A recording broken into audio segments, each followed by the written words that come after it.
Twende mpaka mwaka 1942 wakati wa vita vikuu vya pili vya dunia.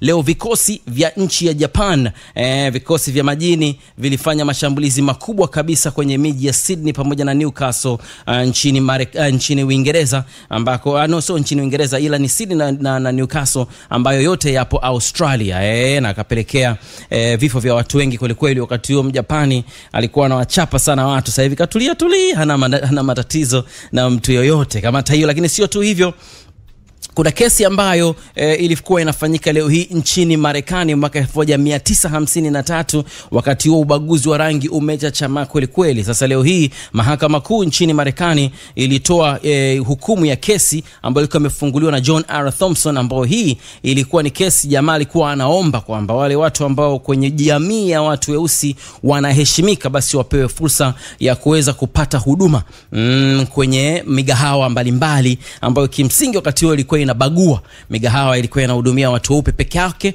alafu na migahawa ambayo ilikuwa inahudumia watu weusi peke yao. Sasa kuna bwana akafungua kesi akasema, bwana, sisi huku pengine sisi mnaweza msitukubali kwa sababu sisi ni vidampa, lakini kuna viongozi wetu, kuna watu wetu ambao tunaamini kabisa kwamba hawa wana heshima kubwa, basi tunaomba mwaruhusu basi hata hao waweze kupata huduma kwenye restaurants ambazo hazitaki watu weusi waweze kupata huduma. Na matokeo yake ile kesi alishinda, na ndio kawa mwanzo wa kuanza kupata ile nafuu ya kuondoa mambo ya ubaguzi, na watu wakawa wanapata fursa mbalimbali kama mtu mweusi kupata huduma kwenye maeneo ambayo kimsingi yalikuwa watu weusi hawaruhusiwi. Hilo ni jingine tena, lakini naomba nikupe tena tukio jingine ambalo hili lilitokea mwaka 1972 wakati wa vita vya Vietnam. Vietnam, sio kama unajua, walipambana wenyewe kwa wenyewe. Kulikuwa kuna Vietnam ya kaskazini na Vietnam ya kusini, na wakati huo kuna vita vikali kweli kweli. Sasa of course ni nchi moja na wanaheshimiana kweli kweli, lakini waliwahi kuchapana sana. Nchi ambayo ilishindwa kuungana ilikuwa ni Korea, ambayo Korea ilikuwa kuna kaskazini na kusini, na yenyewe nao walipigana, ila mpaka leo hawajawahi kuelewana na ni mahasimu wakubwa. Lakini Vietnam wao walikuwa na Vietnam ya kaskazini na Vietnam ya kusini, lakini baadaye walikuja kuungana na sasa hivi ni nchi moja. Sasa leo hii kuna tukio moja lilitokea ambapo wanajeshi wa Vietnam kusini walivamia kijiji kimoja cha Vietnam kaskazini na wakawa waliua watu kusema kweli. Lakini tukio ambalo ni kubwa kabisa lililotokea, walikuwa wanachoma watu moto. Sasa kuna binti mmoja wa miaka 9 alikuwa amechomwa moto, akawa anakimbia barabarani akiwa hana nguo. Sasa wakati anakimbia barabarani, kulikuwa kuna kundi la waandishi wa habari ambao walikuwa wanaenda kwenye eneo lile ambalo mabwana wameshambulia. Sasa kuna mpiga picha mmoja alikuwa anaitwa Nick Ut, ambaye alikuwa anatoka shirika la Associated Press au AP, shirika linaloheshimika sana duniani. Akampiga picha yule binti. Yule binti alikuwa anakimbia hana nguo, akawa amempiga picha yule binti akiwa anakimbia. Ile picha ikaenda mbali sana. Of course ilikuja kumpa Nick Ut tuzo ile ya Pulitzer kutokana na kuwa picha bora kabisa. Lakini ile picha ilikuwa inaonyesha madhila makubwa sana ambao walikuwa wanapata wananchi wa kawaida kwenye vita ile ya Vietnam, na ndio iliyopelekea mpaka amani kaja kutafutwa, kwa sababu vita vilipitiliza, vilikuwa tena sio vya wanajeshi kwa wanajeshi, ilikuwa vimeenda hadi kwa watu ambao hawana makosa yoyote, na ikabidi jamii ya kimataifa ingilie kati na kuleta mambo ambayo yakuja kupelekea amani kapatikana. Sasa hiyo picha ilipigwa rasmi leo hii, na binti huyu alikuwa na miaka 9, alikuwa anaitwa Phan Thi Kim. Akaja baadaye, of course mpaka leo yuko hai, maana alikuja akatoka kaenda anaishi nchini Canada, akapewa uraia wa Canada, akawa sasa ni activist mkubwa sana wa kutetea wale ambao wanapata matatizo kwenye vita, na akaanzisha foundation yake inaitwa Kim Foundation, ambayo hii inafanya kazi kubwa sana ya kusaidia watu ambao wamepata shida kwenye vita, na mpaka leo wanafadhili watu mbalimbali kutoka barani Afrika kwenye maeneo yenye vita pamoja na nchi nyingine duniani kama hiyo. Lakini sio tu hivyo, naomba nikwambie mwaka 1992 siku ya leo tarehe 8 June ilifanyika siku ya kwanza kabisa ya kukumbuka bahari, inaitwa World Oceans Day, na ilifanyika leo hii, na bahati nzuri sana ilienda moja kwa moja na summit au mkutano mkuu wa viongozi wakuu uliokuwa unafanyika Rio de Janeiro nchini Brazil. Ulikuwa una lengo au dhamira ya kuzungumza namna ambavyo mwanadamu anaharibu dunia. Sasa ilikuwa ni siku ya World Oceans Day, ikawa imeingiana moja kwa moja na huu mkutano. Kwa hiyo watu wakazungumza sana umuhimu wa kutunza mazingira ya bahari kwa sababu bahari ndo hizi tulizonazo na hatuna nyingine. Zaidi ya hapo, mwaka 2001 Mamoru Takuma, kijana mmoja nchini Japan, aliua watu 8. Aliua watu 8 na kujeruhi watu 15 baada ya kutembea akiwa na kisu akawa anachoma watu kwenye shule moja ya watoto kule Osaka nchini Japan. Na ilikuwa ni tukio ambalo mpaka kesho linakumbuka kwa sababu halikuwa tukio zuri.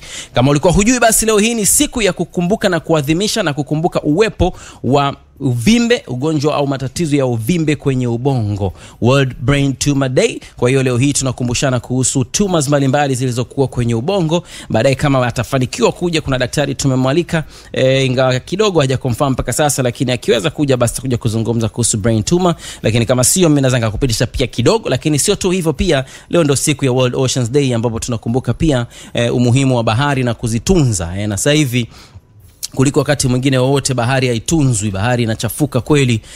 Watu wanakusanya kila siku matakataka ya plastiki kutoka maeneo mbalimbali ambayo kimsingi yanapelekea maisha ya viumbe katika maji yanakuwa, wanaoishi majini especially kwenye bahari, yanakuwa ya hatari sana. Na sisi tunakuja kula masamaki ambao wamekula sumu ambazo zimetokana na sisi wenyewe ambao tumetupa kwenye bahari, au sio? Haya ndo matukio kwa leo hii, na hivi ndivyo ambavyo nakaribisha kwenye Njia Panda. Siko peke yangu, niko na Amani, niko na Douglas pamoja na Ali. Tuko tayari kabisa. Unachotakiwa kufanya sasa ni kutufollow kwenye page yetu ya @Njia Panda. Sasa hivi hebu ingia huko utufollow chap, kwa sababu leo nina jambo langu. Kama unakumbuka wiki iliyopita tulitoa ombi la kupata ushauri kutoka kwako kutokana na ushauri uliokuwa umeombwa kwetu na sisi tukauleta kwako. Tutakaporejea nitakuja kusoma sasa umetushauri kitu gani ili tuweze kujua. Lakini kama ulikuwa pia umesahau ilikuwa ni kitu gani, basi navyo pia utakuja kufahamu nitakaporejea. Hii ni Njia Panda, naitwa Isaac Maro, karibu sana. Habari za mchana. Konnichiwa. Njia Panda na Dr. Isaac Maro. Asante sana kwako wewe mwana Njia Panda ambao unaisikiliza Njia Panda hii kutoka 88.1 MHz Mwanza pamoja na 104.4 MHz hapo Dodoma. Karibu sana Njia Pandani. Naamini kwamba sasa tuko tayari kabisa kuanza safari yetu ya Njia Panda mpaka itakapofika 10 juu ya alama ambako tutaweka nukta rasmi kabisa. Lakini kabla ya kuanza kuzungumza na mgeni wangu hapa, kama nilivyokuambia, leo hii naanza na pale tulipoishia, ambapo tulikuwa tunaomba ushauri ambao nitasoma ushauri gani ambao ulikuwa unaombwa, alafu nitasoma ushauri ambao nyinyi mmeushauri. Lakini kabla ya hapo, ndugu yangu yuko hapa vizuri kabisa. Amani, mambo vipi? Poa daktari, niaje? Asiyepoa, tuko vizuri? Alhamdulillah rabbil alamin. Amin. Jana umechinja mwenyewe jana. Akuchinjiki baba. Umechinja mwenyewe alafu tasimu haiti. Mambo gani? Nilipata dhoruba kidogo, vijana kidogo walikuwa wanasumbuliwa na afya. Pole. Lakini Mungu mwingi wa rehema. Wanaendelea vizuri Vyema kabisa. Sawa kabisa. Lakini hali haikuwa nzuri sana. Unajua sio kama sisi tupate shida zinatukuta, ila tu pa kusemea. Unajisemea mwenyewe, unaomba Mwenyezi Mungu anakubariki. Lakini alhamdulillah bwana, wanaendelea vyema kabisa. Sawa kabisa. Tuko vizuri? Kheri kabisa. Wiki iliyopita waliopita hapa siku zote tunasemaga hatujawahi kuacha patupu. Hatujawahi kuacha patupu. Kwa mambo ni mazuri. Hivi kabisa. Mimi naomba siku itakayojiri hapa ndani patakuwa patoshi. Nyinyi acheni tu. Unatengenezea ripoti Subirini. Naitaka sana hiyo report, au sio? Tulieni tu. Tuanze kuandaa nusu mwaka huu isiishe hivi. Umeelewa? Hii June tunahitaji feedback. Yani nitatandika watu wote hapa. Wawepo hapa. Yani siku hiyo itakuwa ni special kwa ajili ya mtu kutoa feedback. Bas. Kwa nini tusifanye wiki ijayo? Hapana. Niacheni bana. Mbona mwezi wa 6 usiishe? Hautoisha. Sitaki upinduke kwa sababu tunaanza nusu ya pili ya mwaka mwezi wa 7. Hautoisha. Au sio? Sawa kabisa. Bwana, wiki iliyopita kama unakumbuka Amani, tuliomba ushauri. Tunasema tunaanza system sasa. Sisi tuna barua nyingi sana. Hivi unajua mpaka leo tunatumaga barua. Vibaya sana. So tuna barua nyingi sana za watu ambao wametuandikia ambao wanaomba ushauri mbalimbali. Sasa tukasema kwamba Njia Panda ni timu kubwa, ni nchi kubwa hii. Sasa sisi hatuwezi kukaa wenyewe tuna busara eti tunajifanya Kwa sasa hivi tunaanza utaratibu, kila Jumapili tunakuja kuleta mmoja ya yale maombi ya ushauri kutoka kwa mmoja wa wenzetu sisi wana Njia Panda. Na wiki iliyopita nilisoma barua kutoka kwa Agatha ambayo ambayo hii tumeiandika vizuri kabisa kwenye page ya Team Njia Panda. Unachotakiwa kufanya wewe ni kwenda tu team_Njia Panda, alafu to follow, alafu utaiona naomba ushauri, nipo Njia Panda, na ninaisoma tena hii, alafu nitaanza kusoma shauri ambazo zilitumwa, maana kuna ushauri 53 mpaka sasa hivi watu 53 wametoa ushauri kwenye page yetu. Anaanza kusema jina langu ni Agatha, mimi ni mtoto wa 3 kati ya watoto 4. Tulikuwa tukilelewa na mama peke yake baada ya baba kutuacha tukiwa bado wadogo sana. Aliondoka bila kusema chochote. Hakuna mahali, hakuna msaada wa shule, hata sikukuu hatukuwahi kumuona. Tulikuwa tukisikia tu yuko mkoa mwingine na ameoa mwanamke mwingine. Miaka ikasonga, mama alipambana kutusomesha. Nikiwa kidato cha 2 nilianza kuuza maandazi ili nisaidie ada yangu na ya mdogo wangu. Leo hii nipo kwenye ualimu, nina familia yangu ndogo. Wiki iliyopita niliambiwa baba anaumwa sana, amepooza upande mmoja na hana mtu wa kumwangalia. Mke wake alimkimbia, hana pesa wala chakula. Ndugu anasema sisi watoto ndio tumsaidie kwa sababu ni damu yetu. Akauliza swali, sijui nifanyeje. Naumia kwa sababu najua alitutelekeza, hakuwepo wakati tulipokuwa tunamhitaji, lakini sasa yeye anatuhitaji. Je, ni sawa nimsaidie au ni bora niache historia ichukue mkondo wake? Swali gumu sana ile, si ndio Amani Sana. Swali gumu sana. Sisi tungesema bwana wewe mhudumie hivi na hivi, lakini hatujui sasa watu wengine wanasemaje.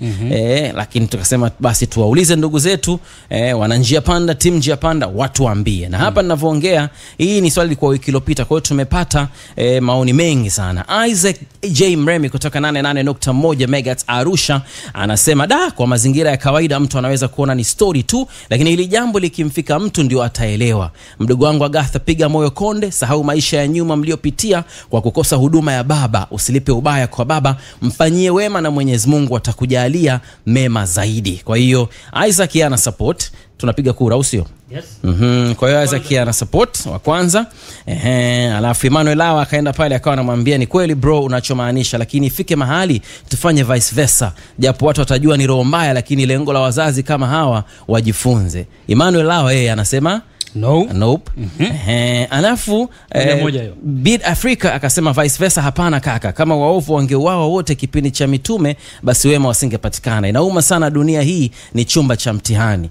Huyu nadhani anasema yes sasa. Huyu anaungana na wa kwanza. Haya, Maua Unique Shuka za Kigoma anasema msaidie tu, ukiacha msaada wa kuwa ni baba yako, ila saidia kwa ajili ya Mwenyezi Mungu. Si sawa kurudisha ubaya kwa ubaya, ubaya urudishwa kwa wema. Yes. Huyu anaunga mkono.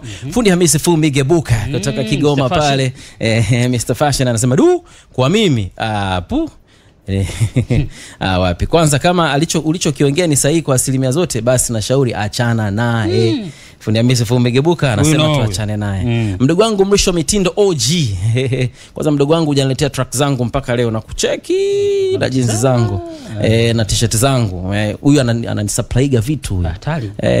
Unaona siku hizi na mimi nimekuwa kijana, ananitafutia huyu bwana Mrisho Mitindo OG.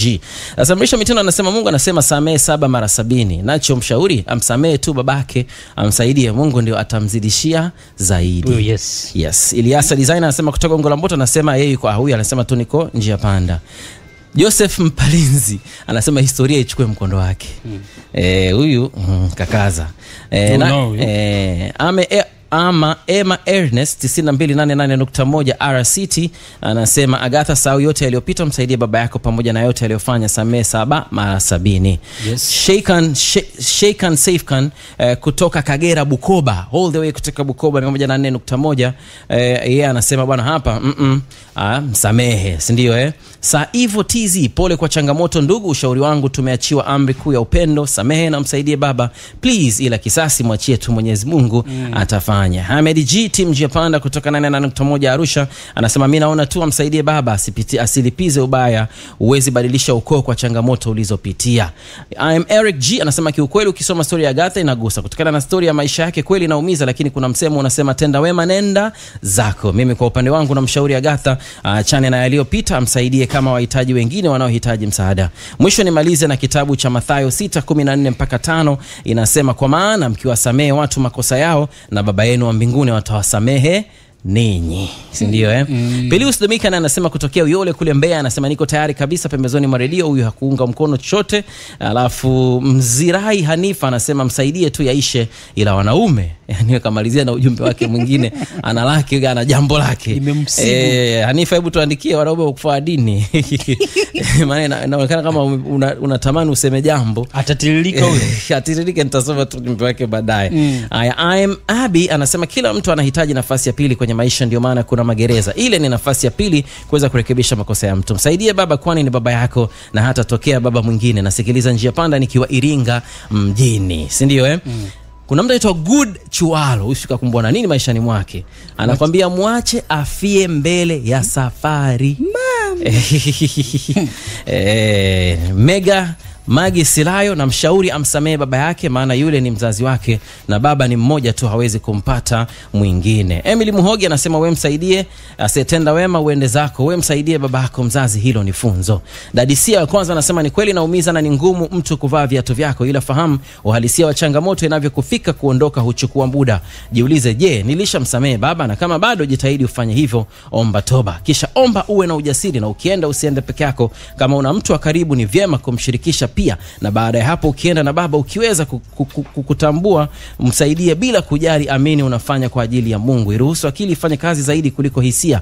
Muonyeshe upendo ambao hauhitaji chochote. Usifanye haraka kuuvaa ugonjwa wake ili baadaye na wewe usijejikuta kwenye hatia. Omba sana Mungu akuongoze kwenye hili. Not hatusamei kwa sababu tumekosewa. Tunasamei kwa sababu ya amani ya nafsi zetu. Anza kujisamehe wewe ndivyo utakavyoweza kumsamehe baba. Hakuna changamoto ya kudumu milele. Dadisia ametoa ushauri na ni wa kisaikolojia pia na leo atakapokuja Eli Mwenyezi Mungu akibariki tutaongea naye kuhusu hili pia.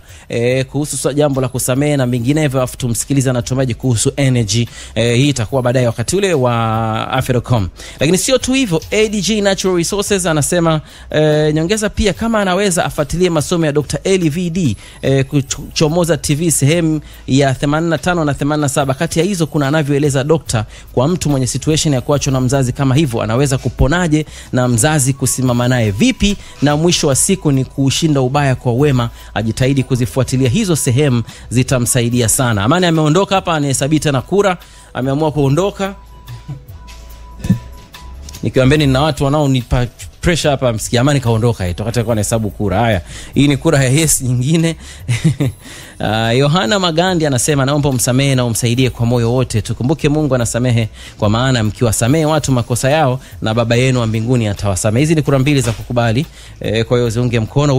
Wenga anasema mzazi ni mzazi tu usilipize ubaya. Wewe lipa wema kwa ubaya uliofanyiwa kwani huijui kesho yako. Wenga pia anaunga mkono. Emmanuel Lawa anasema nafikiri aache historia uchukue mkondo wake. Hii ni kwa sababu ya fundisho kwa wazazi wengine na si roho mbaya wala si kulipa kisasi. Huyu anasema amwache tu baba aendelee na historia iendelee.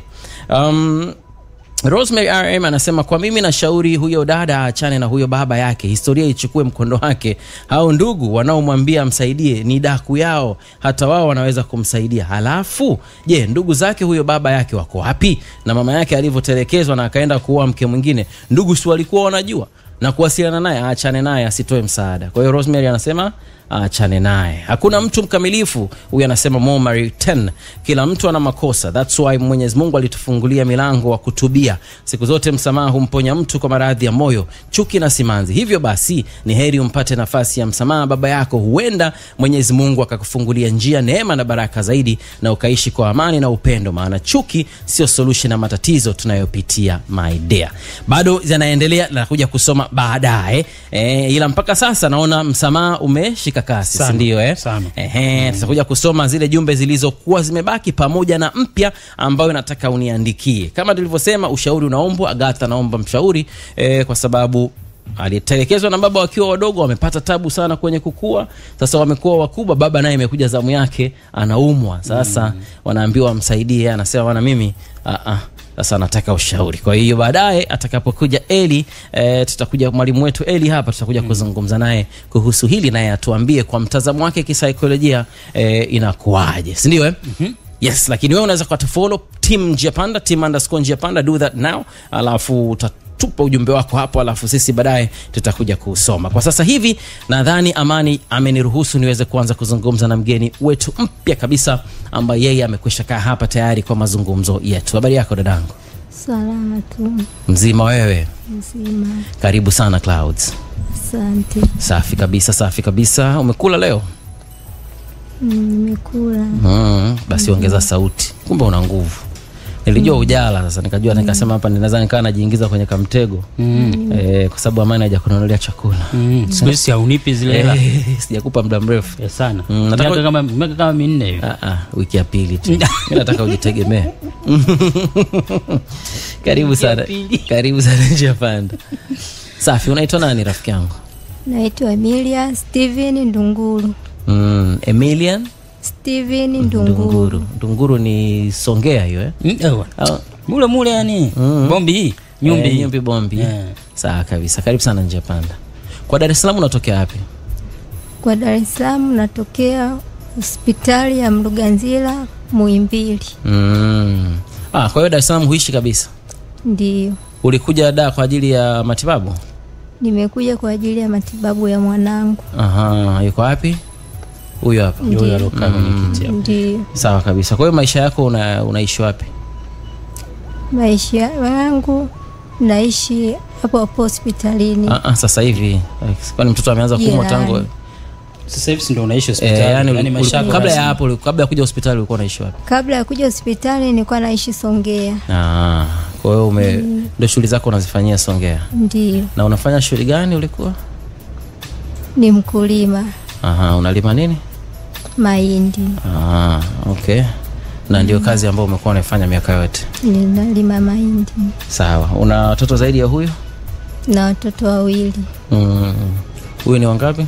Huyu wa pili. Kwa hiyo ana mkubwa wake? Ndio. Ni mkaka ni mdada? Mdada.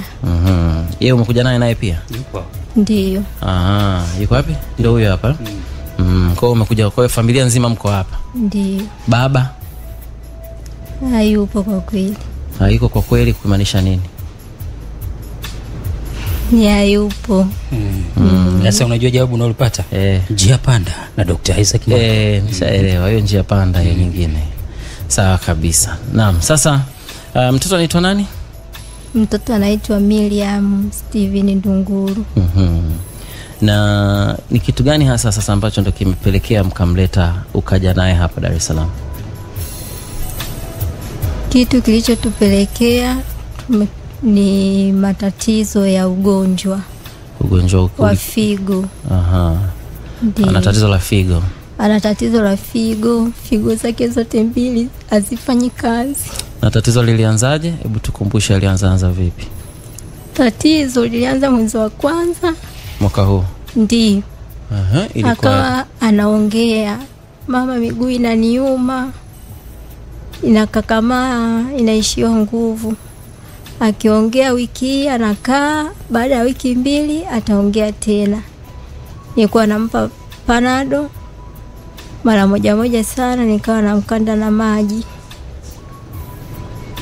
Siku ya siku nikamwona mtoto uso umejaa, miguu imejaa.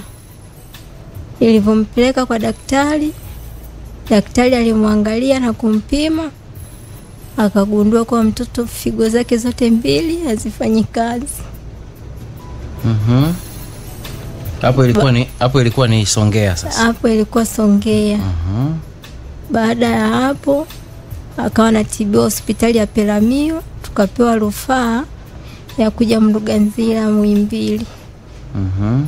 Na tulipofika hapa Mloganzila Muhimbili, wakaanza kumfanyia vipimo upya. Ndipo daktari wake akagundua na yeye figo zote 2 hazifanyi kazi. Na baada ya hapo mtoto hali yake ilikuwa mbaya sana. Sumu zilikuwa zimejaa nyingi mwilini. Daktari akasema natakiwa aanze dialysis. Afanyiwe huduma ya kusafishwa damu. Na hapo ndo alipoanza huduma ya kusafishwa damu kwa wiki kwa wiki mara 3. Na alikuwa anafanyiwa huduma hii kwa Laki80.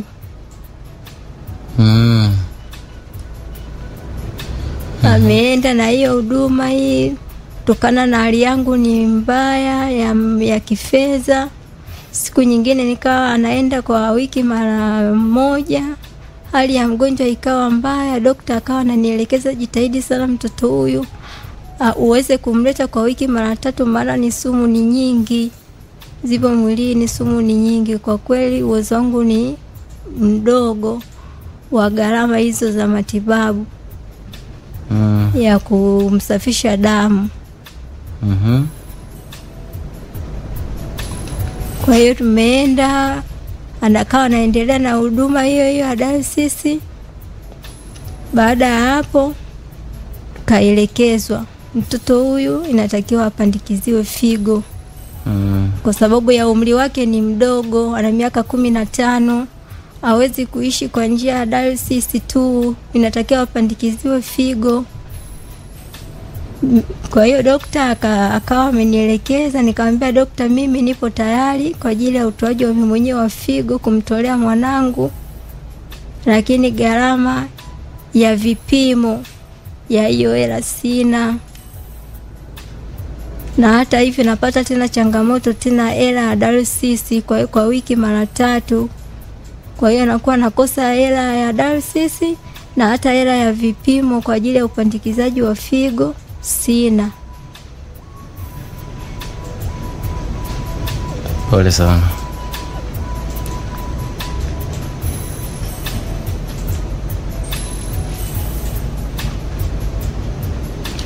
Pole sana. Asante.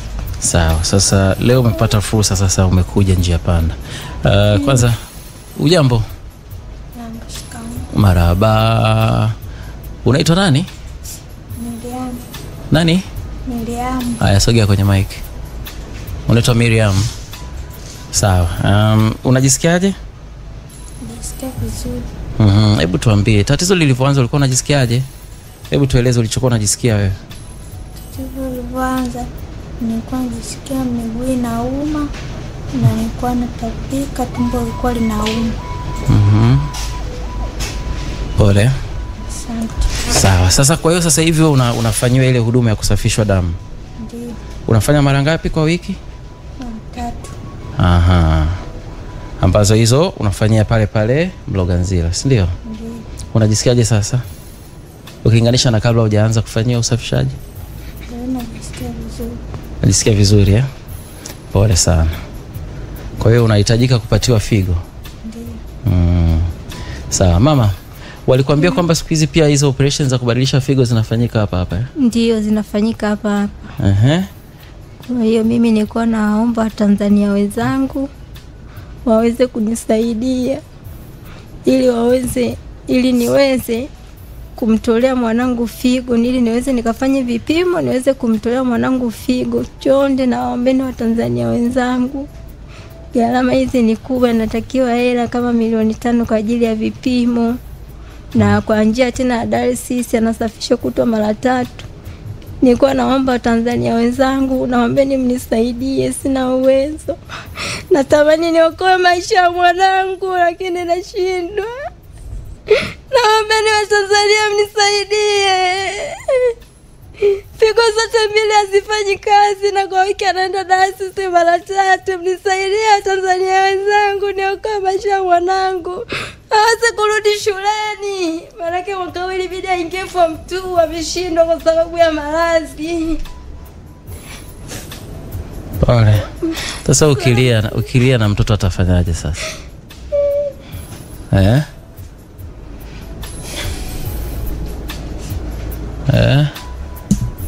Jikaze rafiki yangu. Wewe ndo mama, na mwenyewe umesema wewe ndo mama, wewe ndo baba. Jikaze.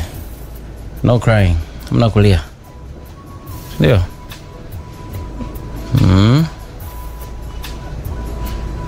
Na sisi tunasema hivi, ukitaka kulia unakaa mbali na watoto wasikuone, ndio unalia huko. Ndio? Ndio. Huyu jamaa, huyu mwanetu hapa anatakiwa kuona unalia, wewe unapambana. Sawa? Pole sana. Ni kweli unapitia pagumu, ni kweli ni pagumu.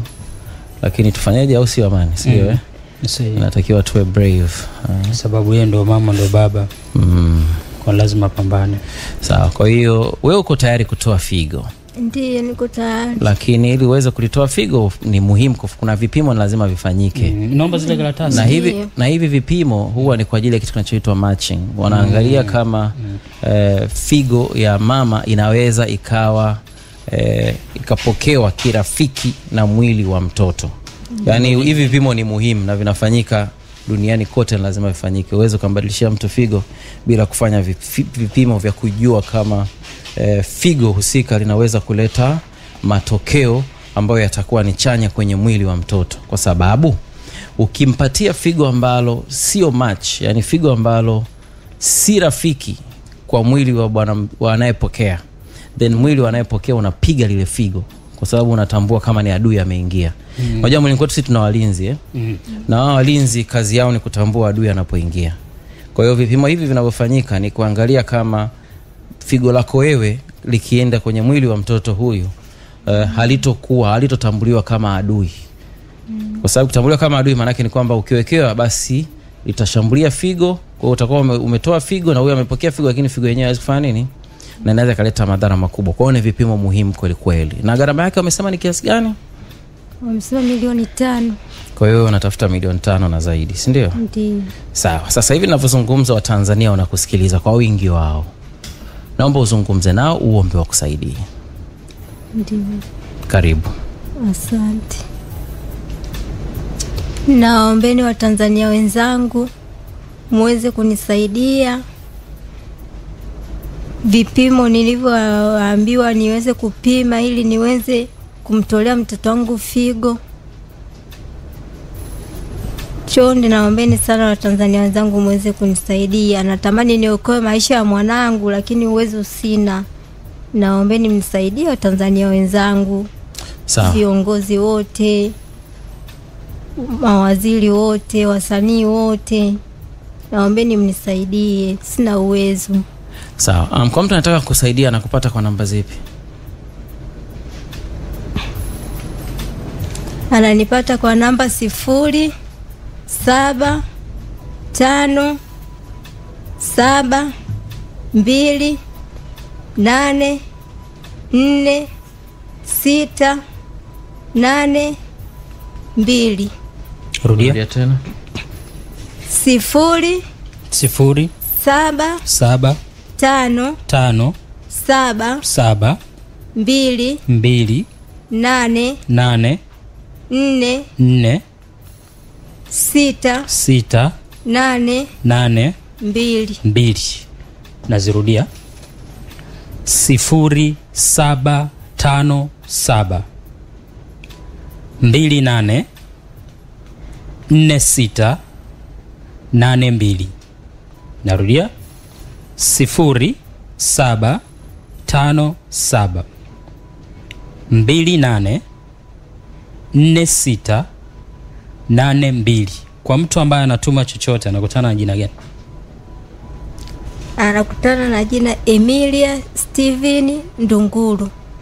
Emilia Steven Ndunguru. Daktari? Mimi sina cha ziada, sana tu naomba tu kama kawaida wa Tanzania waendelee kutusupport.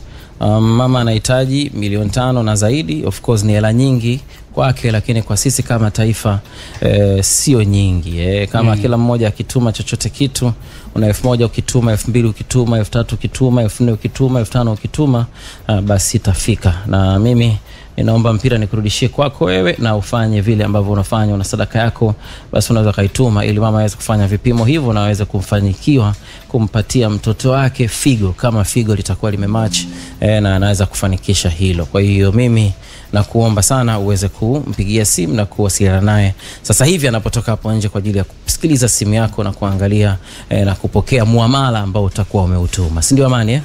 Sawa kabisa. Basi sisi tutakaporejea moja kwa moja tutakuja kuzungumza na mgeni mwingine ambaye naye amekwisha fika hapa, naye pia ana lake jambo. Nilipi hilo tutasikia tu kama tutakuwa tumetulia na kuisikiliza Njia Panda. Usiende popote. Naitwa Isaac Maro and this is Crossroads 88.1 Clouds FM Arusha. Njia Panda na Dr. Isaac Maro.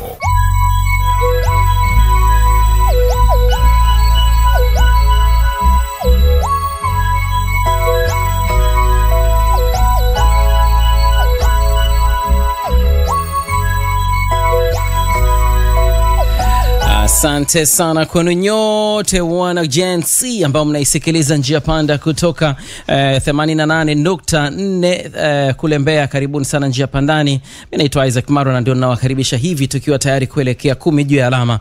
Asante sana kwa ujumbe wenu wote ambao ninauona hapa na kuona Remy Binigwa ambao unasema nipo nasikiliza Njia Panda. Mungu akupe moyo huu wa kusikiliza shida kama za huyo dada ambaye mwanae figo zote mbili kutofanya kazi. Mungu amsaidie, mpe pole sana huyo dada. Asante sana mdogo wangu, kakaangu Remy. Lakini sio tu hivyo, asante sana kwako wewe ambao umetuma ujumbe kupitia page zetu za Team Njia Panda.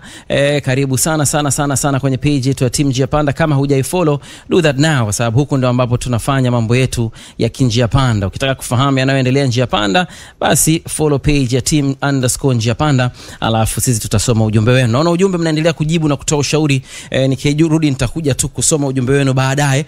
Ujumbe wa kumshauri Agatha kuhusu edha msamee baba yake au asimsamee, kwa sababu anasema yeye mwenyewe kwamba baba yao aliwatelekeza wakiwa wadogo, lakini sasa anaumwa na wameambiwa eti wamsaidie. Sasa yeye anasema bwana, edha nimsaidie au niache tu sheria nini historia ichukue mkondo wake. Sasa tunamshauri au siwe. Karibuni sana bwana. Sasa wakati mnaendelea kutuma ujumbe na baada ya kumaliziana na mama yangu hapa ambaye amekushatoka, sasa rasmi kabisa namkaribisha mgeni wangu wa pili ambaye yuko hapa tayari tukiwa tunazungumza naye mawili matatu. Habari yako mamangu? Nzuri. Mzima wewe? Mzima, namshukuru Allah. Na wewe? Mimi namshukuru Mungu pia. Karibu sana Njia Pandani. Asante sana, nashukuru. Sawa kabisa. Wewe anaitwa Amani, wewe je? Mimi naitwa Zuena Suleiman Hamadi. Zuena Suleiman Hamadi. Zuena Suleiman Hamadi, unatokea wapi? Kwa natokea kwa Mkolemba. Kwa Mkolemba Gongo la Mboto huko. Unashuka Mombasa unaingia kwa Mkolemba ndani huko. Kwanza umesikia? Shuka Mombasa. Sio Mombasa, Mombasa. Twende tutaelewana. Na hapo ni kwa Dar es Salaam. Kwa Dar es Salaam. Hapa nipo Dar es Salaam. Wewe mzaliwa wa wapi? Mimi ni mzaliwa Pemba, Piki. Wewe ni Mpemba wewe? Pemba. Mzee umechanganya Kipemba na Kibara hapo. Wewe Mpemba wewe? Mpemba wewe. Sijaipatia hiyo. Hujaipatia uzuri hiyo. Tuache wenyewe. Wewe ndo utakao umepatia. Naona Piki panaitwa Piki sio? Piki. Mwaka gani umezaliwa mamangu? Mwaka 1988. Tunajua ukishazaliwa Mungu anafanya rehema zake, unakuwa hatimaye unaanza shule. Shule ulisoma wapi mama? Shule nilisoma shule ya msingi hapo Piki. Kufanikiwa kumaliza? Sikufanikiwa kumaliza kutokana na hali ya kimaisha. Mimi ninachojua Unguja madarasa yao sio kama Ukubara. Ndio. Mimi Zanzibar sio Unguja. Zanzibar nzima madarasa yao wana uendelevu. Wewe ukufanikiwa kumaliza uliishia la ngapi? Nilishia la 9. Sikia mambo hayo? Alishia la 9. Ikawaje baada ya kuishia hapo na sababu ya kuishia hapo? Baada ya kuishia hapo hali ya kimaisha ilikuwa ngumu kwa sababu ndo tuliachwa na baba yetu tukiwa wadogo, alifariki. Hali kwa ngumu. Sasa mimi kawa ndo dada pale wa familia, wadogo zangu walikuwa hapo 3. Ikabidi mimi ndio nishughulikie pale biashara ndogo ndogo ili kupata hela kuwalisha wadogo zangu. Ulikuwa na umri gani? Ilikuwa na miaka 18. Wewe ndio kwa sasa unapambana ala kuwasaidia ndugu zako? Kusaidia ndugu zangu. Mambo yakaendaje? Basi tena ikatokezea riski ya mume, nikaolewa. Riski ya mume? Riski, nikaolewa. Ulikuwa na umri huo wa miaka 19? Miaka 19. Je, uliolewa huko Pemba mama? Niliolewa huko Pemba. Kuishi nikaja nikaishi Dar. Buguruni pale.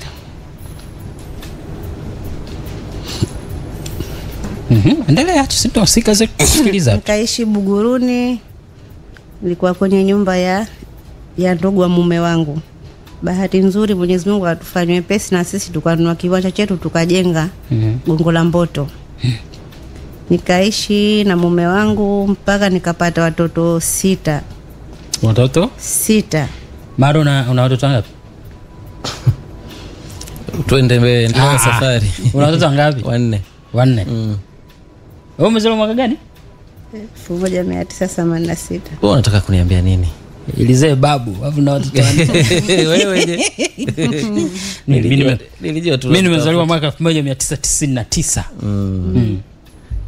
Sawa. Leo najitahidi kweli. Na ujitahidi hivyo. Yaani mpaka sasa hivi.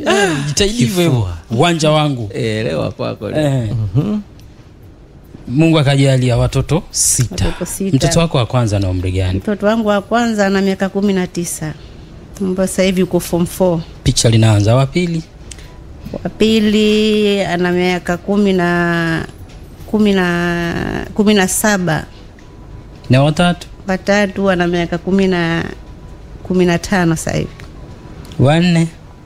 Wanne ana miaka 14. Haya, watano na wasita? Watano ana miaka 8. Wasita ana miaka 5 sasa hivi. Ana miaka 5 wasita. 5. Kuna yule aliobebwa mjukuu wako ama nani yule? Yule aliobebwa ni mtoto wangu, ndo wa mwisho. Ambao ni wangapi huyo? Wa 7. Yeye ana miezi 9 sasa hivi. Yeye ana miezi 9. Wewe ndo amekuja kufanya kazi aliyotumwa. Kweli. Endeni duniani mkazane. Tukaongeze. Sasa wewe unakaa tu unaleta ubishora na balamba lips tu hapa. Bwana. Piga kazi. Hongera sana. Asante sana. Tena sana. Nashukuru, asante. Hongera sana. Maisha yakoje? Hebu wewe tupige darasa leo, kwa sababu sisi tunapiga kelele watoto hao 2 watatu, lakini maisha yamekuwa tafrani. Wewe una watoto 7. Maisha yalikuwa namna gani kwako? Maisha yalikuwa ndo hivyo. Mume wangu alikuwa na duka Buguruni pale, alikuwa akifanya biashara ya sukari hizi za juices. Alikuwa anafanya ndo biashara yake. Ndio ilikuwa inatulisha hiyo, inatuvisha watoto kusoma. Tukenda mtoto wangu ambaye ni wa pili anaitwa Suleiman. Mtoto isi kwa kanambia mama naumwa na magoti yananiuma na miguu. Nikamwambia twende hospitali. Tukaenda hospitali ambayo ipo Sidifosi Mombasa. Akapimwa akaonekana na typhoid na malaria. Akatibiwa pale, alivyotibiwa karudi. Ila kadri alivyorudi mtoto huyo ndo hali inazidi kuwa mbaya, hawezi kusema, hawezi kula, hawezi kukaa. Na mimi nina mimba ya mtoto huyo miezi 7.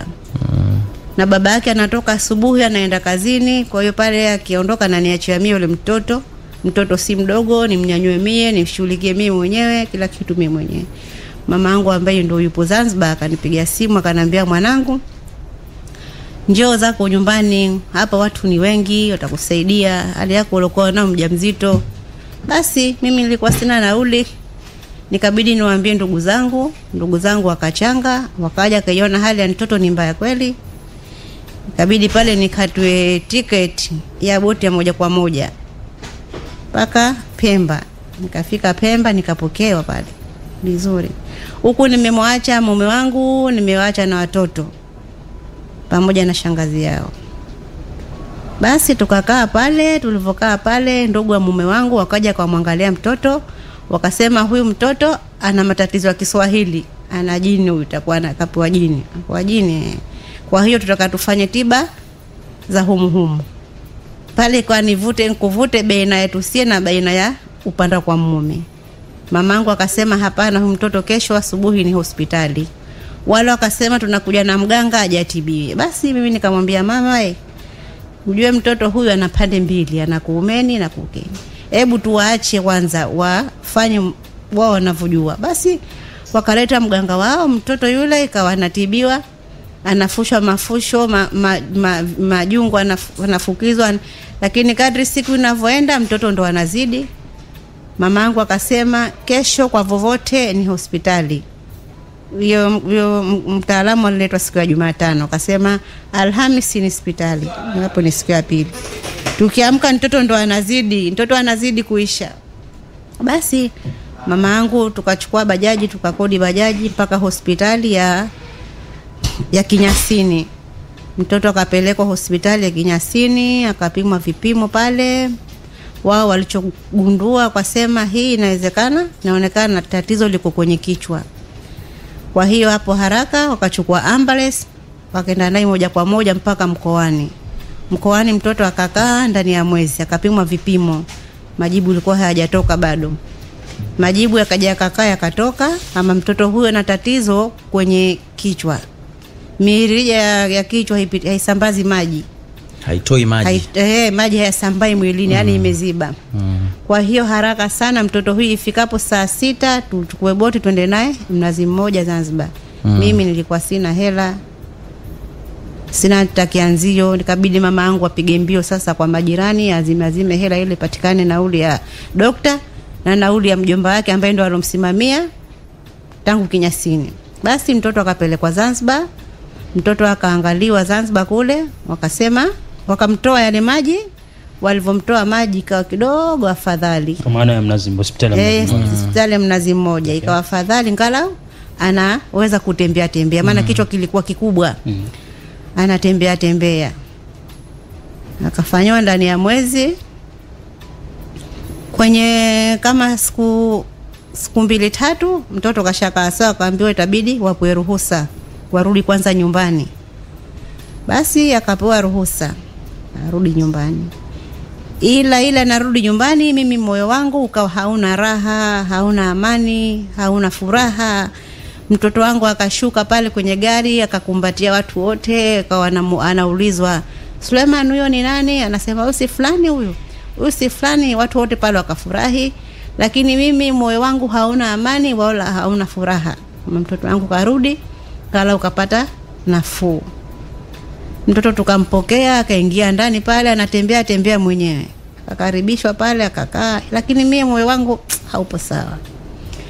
Siku ya pili nakumbuka kwenye majira kama ya saa 5 nikapigwa simu kutoka huku Dar na shangazi ambao nimewachia hawa watoto. Akatuambia kama Alawi amefariki, ambaye ni mume wangu, nimemwacha mzima na amenisafirisha bandarini. Akanambia sawa, nenda tutakuja kuonana ukirudi.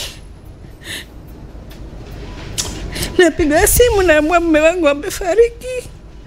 Nikamwambia acha kweli, siamini. Dula ambaye ni mdogo wangu, nikamwambia Dula, siamini, amefariki vipi na mtu nimemwacha ni mzima?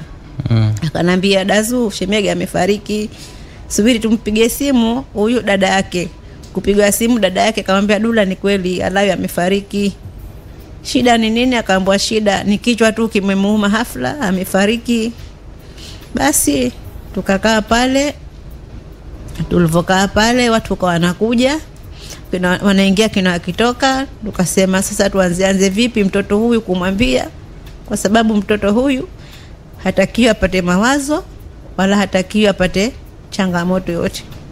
Tunaanza vipi? Mtoto baba huyu amefariki akiwa katika mikono ya mwanae wa miaka 15 ambaye ni mdogo. Amefariki akiwa kwenye mikono ya mtoto mdogo. Pole. Yaani navuta picha. Wewe umeondoka kwenda Pemba. Mimi nimeondoka kwenda Pemba na mgonjwa kwa ajili ya matibabu. Akaagana bandarini. Akaagana, akanipeleka mpaka bandarini, akanambia sawa, tutaonana, tutawasiliana. Na kila siku mnawasiliana. Ile kama ile kesho atakafariki, akanipigia simu akanambia kuna vihela kidogo nitakurushia. Tangu tulivotoka pale hajanipigia tena simu. Mimi nikana wasiwasi, siku ya pili hajapiga na sikarida yake. Nikasema mbona mpaka sasa hivi hajanipigia simu? Ndio nataka kupiga ile simu, ndo napigwa simu na mbwa kafariki. Baba ndo alofariki sasa. Basi mtu ambaye hakuwa na dalili za ugonjwa. Hana dalili za ugonjwa. Kupata taarifa za kuumwa. Sijapata taarifa za kuumwa, hana pressure, hajahi kuniambia na pressure, ila aliniambia tu kipindi makatikati kama wiki hivi akasema anajisikia mafua. Nikamwambia nenda hospitali. Ananiambia dawa ninazo natumia. Basi nikaambiwa kama amefariki.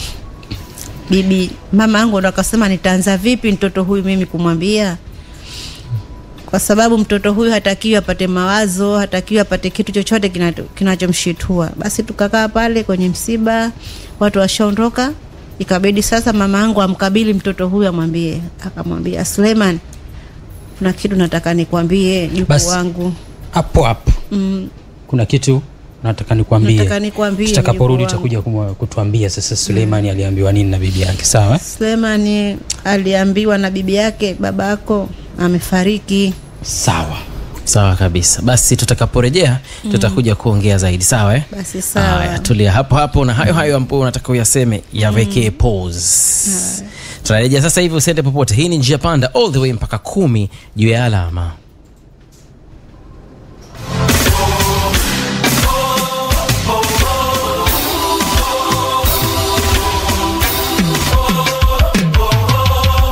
Nimeinuka na kusimama kwa ujasiri usio wa asili. Leo minasema nainuka na kukiri, dunia itambue kweli. Nabebwa na lindwa, nawezeshwa na yako tabu. Ungenikataa, ungenipuuza, nisingeiunda hii safu. Na tumefanikisha ndoto za jana, kwa machozi na jasho tunageuza hapana ya leo kuwa ushindi wa kesho.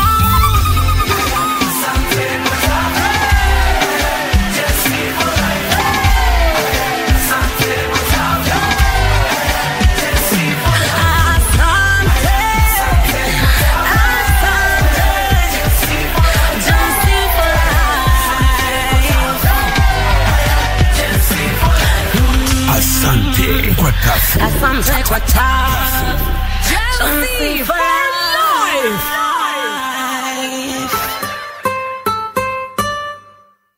Njia Panda na Dr. Isaac Maro.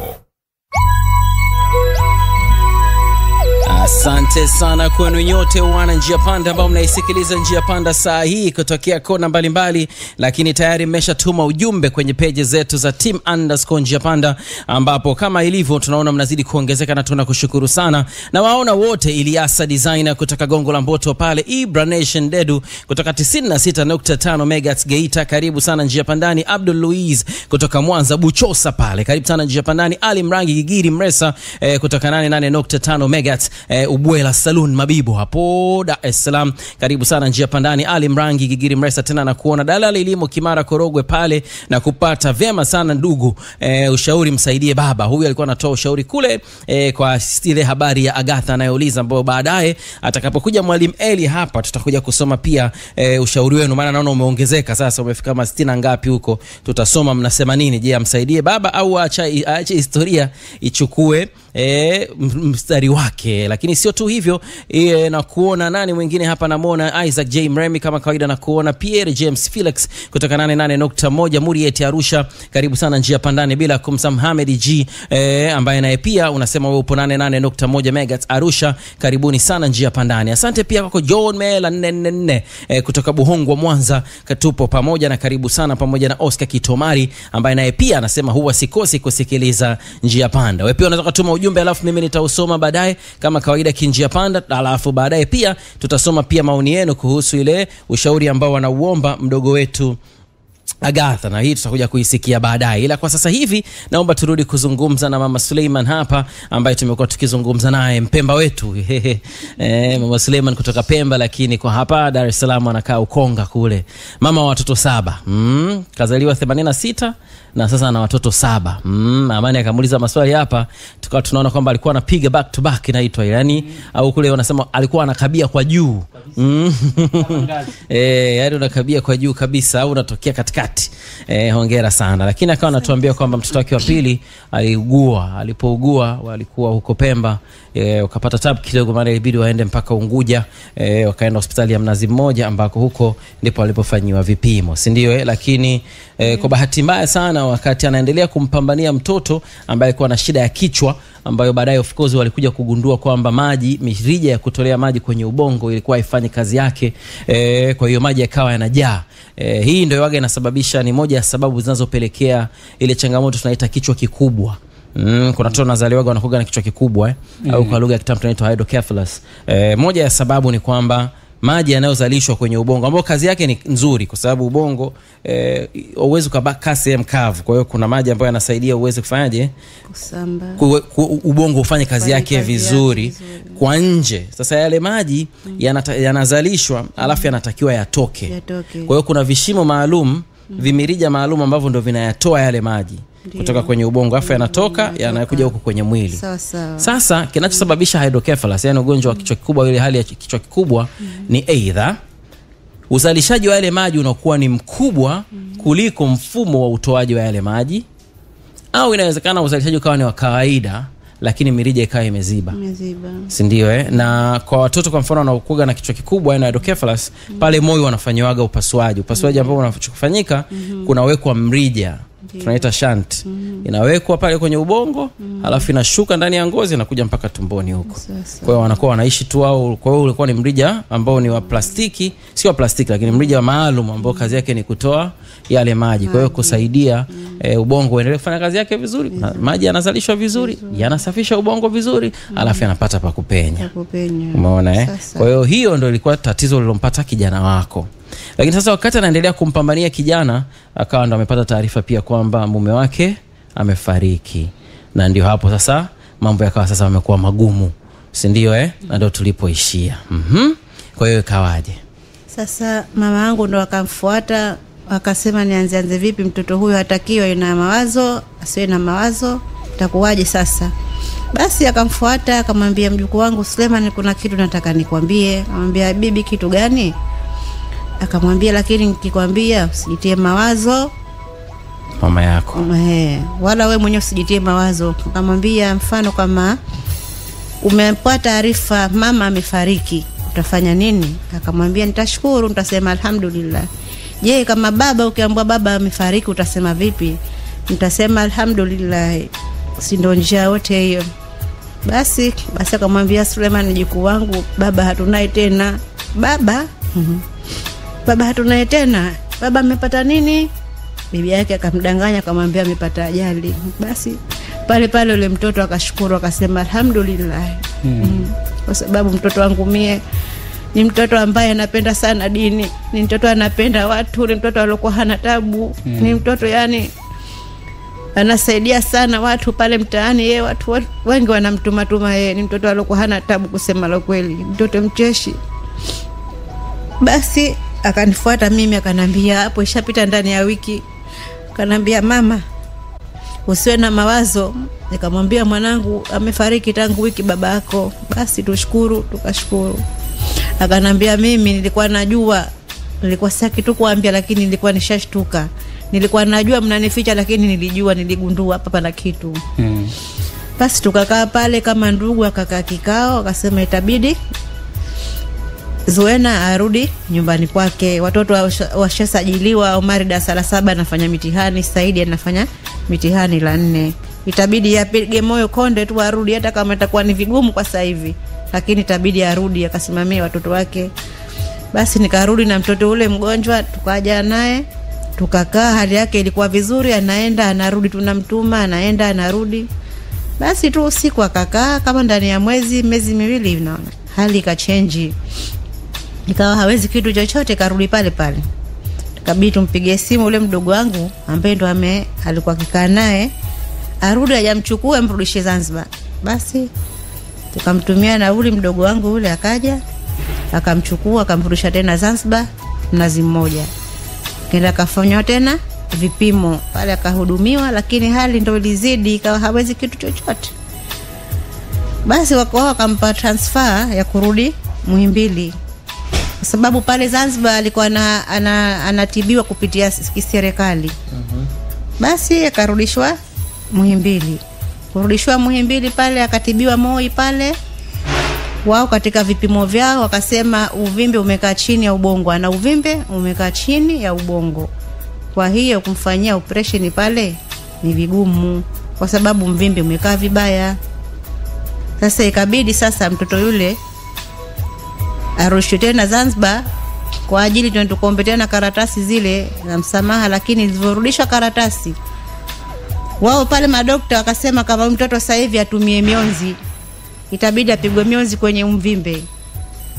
Zikaangaliwa karatasi zile zikaonekana tayari zishaisha. Msamaha umemaliza, ikabidi sasa mdogo wangu arudi Zanzibar kwa ajili ya kuomba tena msamaha ili arudishe mgonjwa hospitali ajianze matibabu. Hela tulikuwa hatuna ya kumwanzisha matibabu pale. Yeye mdogo wangu alipokusha kuambwa vile, kabidi yeye akaambiwa hapa tena ni hela Muhimbili, ni kurudi afanywe apigwe mionzi ni kwa hela. Na mimi ndo baba ndo mama, sina msaada wowote wa kupigwa mionzi mtoto huyu. Ikabidi ndugu yangu arudi tena Pemba. Basi akaenda zake Pemba. Mtoto alikuwa bado, lakini anakaa mwenyewe, anakula vyakula vizuri. Ikatokezea siku 2-3 hizi akafanya vidonda vya mdomo. Tukamtibia vidonda vya mdomo vikapoa. Basi tangu siku hiyo ndo mtoto yule hasemi, kula ukimpa chakula ni kikohozi, hawezi kukaa kitako, hawezi kula chakula chochote, ni uji tu, ni ndizi tunamsagia tunampa tu, hawezi kitu chochote. Kwa hiyo mtoto yupo nyumbani kwangu, hamjui anaenda wala hamjui anairudi, hali si nzuri.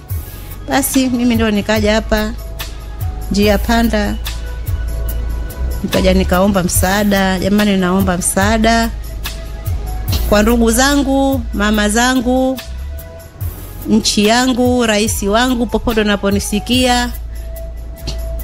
Mtoto wako, mjukuu wako Suleiman anaumwa.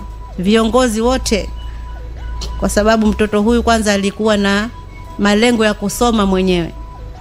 Kipindi hicho anaumwa, yupo kitandani, alitoka mwenyewe alipoweza kutembea, akachukua viatu vyake vya shule mwenyewe akavificha. Bibi yake akamwambia, Suleiman mjukuu wangu avipeleka wapi hivyo viatu? Na vificha hapa bibi, nikipoa tu mwenyewe narudi zangu shule, nisome mimi. Nisome nije nisaidia dogo zangu. Maisha ni magumu, maisha sio. Baba ndo hatunaye tena. Basi hali ndo imechange sasa hivi, yupo nyumbani, hajui anaenda, hamjui anaerudi. Mimi kifedha sina fedha kumsaidia mtoto wangu arudi tena Muhimbili kwa sababu msamaha umeisha. Kwa hiyo naomba kama serikali, ndugu zangu, baba zangu, mnisaidie. Rais wangu Mama Samia, popote unapulipo, sikia kilio changu, mnisaidie. Hilo tu. Pole sana. Asante sana. Ulimesema kwamba hajui anapoenda na au anaporudi, unamaanisha nini? Anafahamu, yupo nyumbani, anafahamu. Amelala tu. Pole sana. Asante. Amani. Una watoto 7? Na watoto 7. Baba Allah ametenda ya kwake. Namna ya kupata riziki hawa vijana, wewe unafanya nini? Namna ya kupata riziki, bahati nzuri amechimba kisima mwenyewe. Lakini hao watu pia kulipwa, nalipa mwezi mpaka mwezi. Watu ni watata, hawataki kunilipa hela. Yule anakuja na 2,000, yule kuja na 1,000, hainitoshi. Watoto wataka kula, watoto wataka soma, watoto wataka kila kitu wasaidiwe. Watu nikiwafuata hela ya maji hawanipi, wananisumbua. Kwa hiyo hela ile hainikidhi na mahitaji. Kwa hiyo hapo ni majirani tu ndo wanaonisaidia si haba. Nashukuru kwa hilo. Pole sana. Asante. Na unajua ni gharama kiasi gani kinachohitajika? Gharama sijajua gharama ni kiasi gani zinachohitajika kwa hospitali kwa ajili ya hiyo mionzi, kwa sababu mdogo wangu naye alipokusha kuambwa hivyo alikuwa kama alichanganyikiwa. Aliondoka hajauliza gharama ni shilingi ngapi. Hakuuliza. Kwa maana yake hapa natakiwa tupate njia ya kufika hospitali tukiwa na kianzio cha aina yoyote. Si ndivyo? Ili mtoto aanzishwe matibabu. Saizi yuko nyumbani amelala. Yuko nyumbani na bibi yake, nimemwacha bibi yake. Bibi yake mwenyewe naye ana matatizo ya pumu. Sisi ndo tunamnyanyua, tunamvalisha pampers. Bibi wewe? Mimi na bibi yake. Kwa maana mama yako yeye au? Mama yangu, hakuna mwanamume. Ndo mnafanya hizo shughuli, mnyanyua mtoto. Tunamnyanyua, tunamvalisha. Nimemwachia yeye. Anamwambia mimi subiri nitoke tu, maana hali ishakuwa mbaya, nisikae tu hapa ndani. Nikikaa hapa nani atakayejua kama mimi nina matatizo, nina shida, acha nitoke. Ndio nikatoka nikaja huko. Pole sana. Asante. Maro. Mimi nakosa hata kusema unajua. Kwa kweli ni ngumu. Unajua navuta picha hivi vitoto vyangu kadhaa vilivyonavyo namna vinavyonipeleka mbio. Sasa vuta picha brother, watoto 7. Ni mtihani, sio mtihani. Alafu ni mama. Sitaki kuzungumza masuala ya ndugu, na jua kila jamii ambayo inatusikiliza sasa hivi na changamoto kuhusu ndugu jamaa. Ni mtihani huko sitotaka kukaa. Sasa basi, kwa mtu ambaye ameguswa na hili jambo lake, anakupataje? Una namba za simu? Namba za simu ninazo. Hebu zitaje. 0714 92 82 83 63. Nazirudia. 0714 92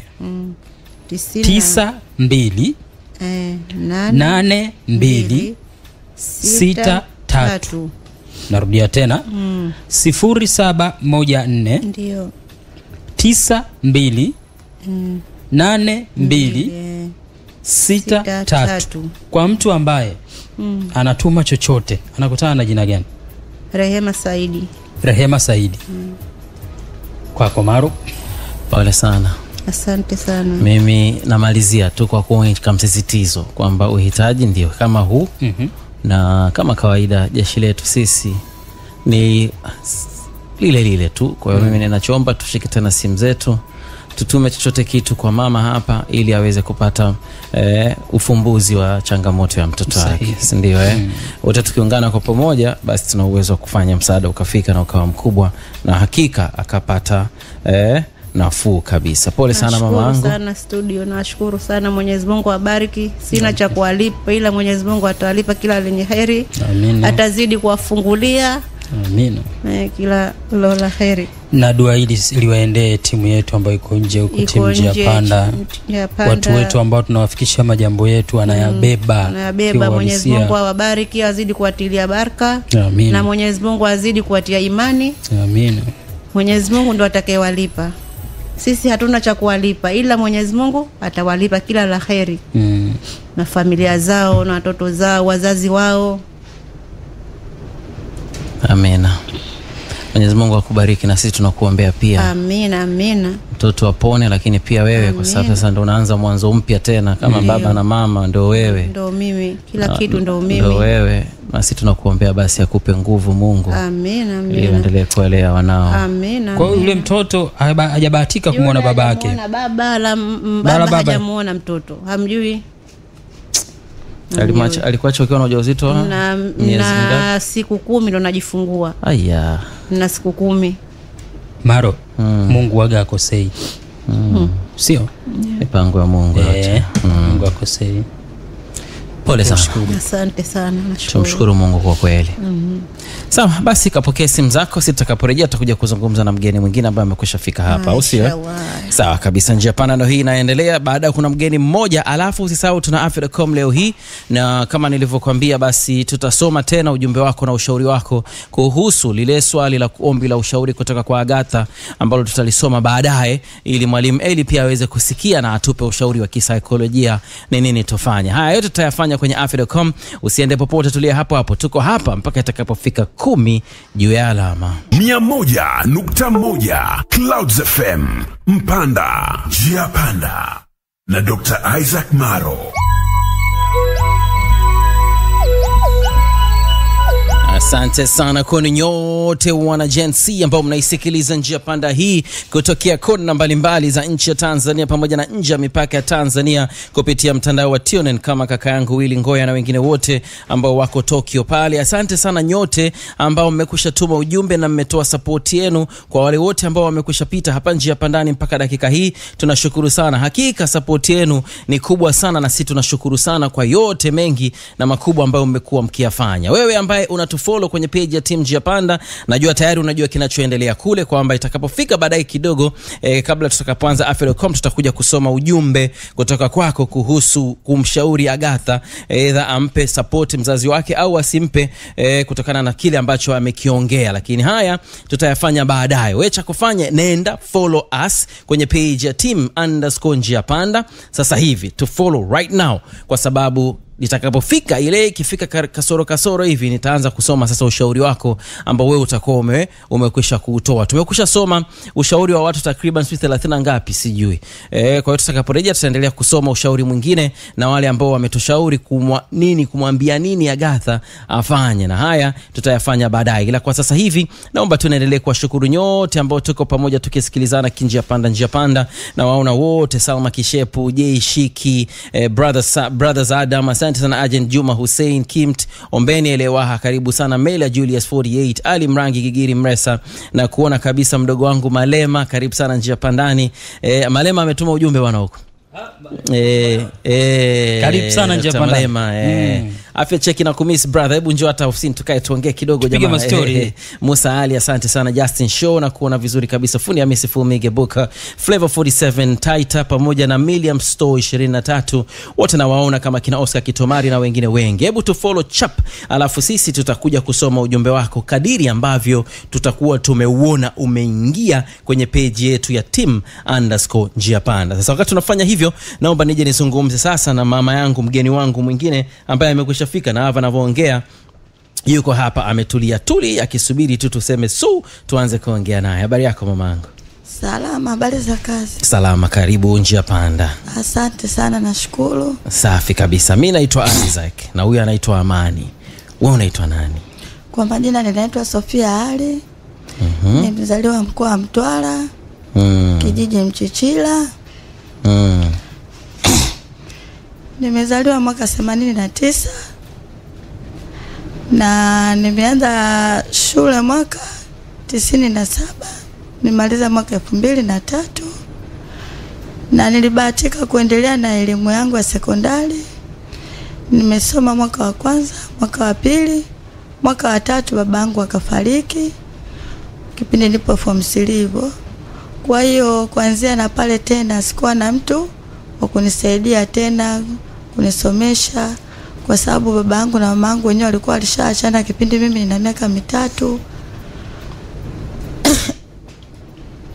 Na babangu mwenyewe alizaliwa watoto 3 tu, na yeye ni mtoto wa kwanza na dada zake 2, na dada zake wao ni wa kwanza kutangulia mbele ya haki, akafuatia yeye wa mwisho. Kwa hiyo kutokana na lile zoezi la kiuchumi hamna mtu wa kunisaidia, nikaacha shule. Baada ya kuacha shule nikatoka Mchichila nikaenda kwa mama yangu Ndanda. Nilipofika pale Ndanda, mama mwenyewe ndio hivyo kaolewa.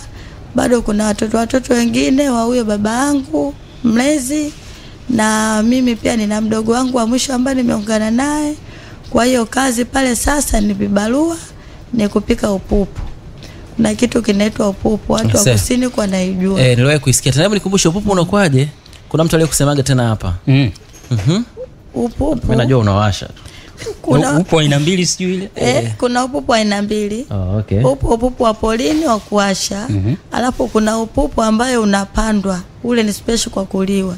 Lakini uliwaji wake una changamoto. Ukisema ule tu hivi unaweza kupoteza maisha. Upupu unapika kwanza, kama leo unauchemsha kwenye maji. Ukiuchemsha tayari ukishaiva unawacha unapoa, unatoa yale maganda. Ukitoa yale maganda basi una kazi tena kuendelea kupika. Unaweza kaupika hata kama mara 10 au 11 mpaka hakikisha kiini chote kimeiva. Kwa hiyo kazi yangu ilikuwa hiyo. Haya. Na watu wanaupenda. Unaliwa mzuri tupo kama mayai. Itabidi tukienda huko siku moja tule upupu. Karibu. Ndio Amani? Kabisa. Karibu. Timu nzima afya cheki na kula upupu. Kabisa mwanzo mwisho. Alafu tuone. Basi siku sasa nimeenda kwenye mishemishe zangu. Nimerudi nyumbani, nafika nyumbani mamangu ndo akaniita, Sophie njoo. Nikaenda. Kaniambia hapa bwana kuna mgeni wako. Nikashtuka kidogo, mgeni anatoka wapi? kwa sababu kama marafiki zangu tu akija lazima watanitafuta niko wapi, wanajua. Akaniambia kuna mchumba hapa ampatikane, inabidi uolewe. Kamuuliza mchumba wapi tena? Kaniambia mchumba da. Aya, mchumba mwenyewe sio kwamba amekuja mchumba, yani pale amekuja kaka wa huyo mchumba. Huyo kaka yake pia amekuja na picha. Na ile picha sio ya huyo mdogo wake. Ulijuaje kama sio mdogo wake? Wale kuja picha la bonge la handsome. Picha nilipoiona kiukweli, sawa nilianza kukataa, lakini sasa ikawa nimempenda sababu ukimwangalia kijana mzuri, mtanashati, nikampenda, ni picha tu. Basi nikakubali, nikaolewa. Kitu cha kushangaza sasa, nimeolewa tayari da. Nimefika Mbagala. Nikimwangalia huyo mwanaume ndio yule kaka yake ananiambia mume wako ndio huyo. Kiukweli nilishtuka, mwanaume ni mtu mzima. Mwanaume ni mzee. Yani nilishtuka, na ndoa tayari ndio ishapita. Sina jinsi. Nilishindwa kuvumilia, nikaanza kulia. Ina maana huyu mwanaume ndo nikakae na mimi, naanzaje kwa mfano? Ndo basi tena ishakuwa, ndugu zangu wasikilizaji. Mimi nikaenda kwa mume. Nimeenda kule kwa mume, kiukweli kwanza pale alipofika nyumbani, mnisamee narudi nyuma. Yule kaka mtu alisema mwanaume ni tajiri, ana fedha, mambo yake mazuri, ana gari, ana nyumba, ana msichana wa kazi. Kwa hiyo pale nikienda mimi ni mtu wa kuenjoy. Labda kwa kuselelesha, kuna mtu ametuma message hapa, inakuaje sasa aolewe tu? Ni hivi, unajua katika imani ya Kiislamu kuna ruksa ya kumtuma mjumbe aende, ndugu yako aende akakuolee. Kama wewe uko mbali, basi unamtuma mtu anaenda na kuolea, ile ndoa inaswii. Ndio. Kwa hiyo bwana ukaletwa picha.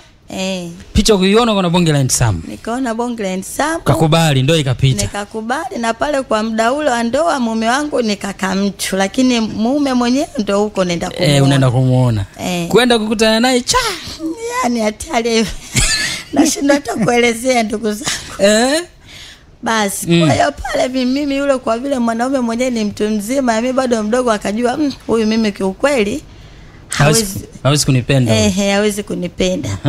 Sasa na pale mimi nimekaa siku ya kwanza, siku ya pili, na ule mjengezi mwenzangu, yani mume wa ule mke wa ule shemeji yangu, ndo alikuwa anakuja pale, si bado bibi harusi, nipo kwenye 7, atakuja anapika, anafanya usafi, sijui nini. Haya, uliambiwa sijui utajiri, sijui ana magari, nani ulivikuta hivyo vitu? Sijavikuta. Na ndio siku ya 3 nikamwita huyo mama ambaye nilikuwa namuona kama mpangaji wangu, kumbe ni mama mwenye nyumba. Yani ulifika kwenye hiyo nyumba, wewe ukajua nyumba hii ni ya mumeo? Nilijua ni nyumba ya mume wangu. Ukajituna? Ndio. Kwa hiyo sasa nilipomwita yule mama, nikamuuliza, samahani ndugu yangu, naomba kwanza nikuulize, hivi hii nyumba ni ya kwangu au ni ya kwako? Akacheka sana yule mama. Akaniuliza, kwa nini unaniuliza hivi? Nikamwambia hamna, kuna vitu tu nataka nivifahamu. Akaniuliza swali, kwani huko walipokuja kukuoa uliambiwaje? Ikabidi nimwelekeze vyote ambavyo nilimwambia, niliambiwa naenda kwa mama wa mjengo na uskelu sijui na nini. Kwa mama wa mjengo. Yule mama alicheka akaniambia pole sana. Huyo mume wako kazi yake yeye ni kupika kahawa, hana kazi yoyote ya maana. Akikwambia ukweli ungekubali wewe. Na hapa amelipa kodi ya miezi 6, tena alikuwa anafanya kazi ya ulinzi. Sasa hizi ndio baada ya kukuja kukuchukua wewe ndio ameacha. Na hapa tangia amelipa kodi, huu ni mwezi wa 4, bado miezi 2 tu. Ni kweli mimi yule mwanaume amerudi. Nikamuulizia tu, kwani mume wangu mfanya kazi kwa wapi? Mbona simuone, namuona tu dada anahangaika kila siku.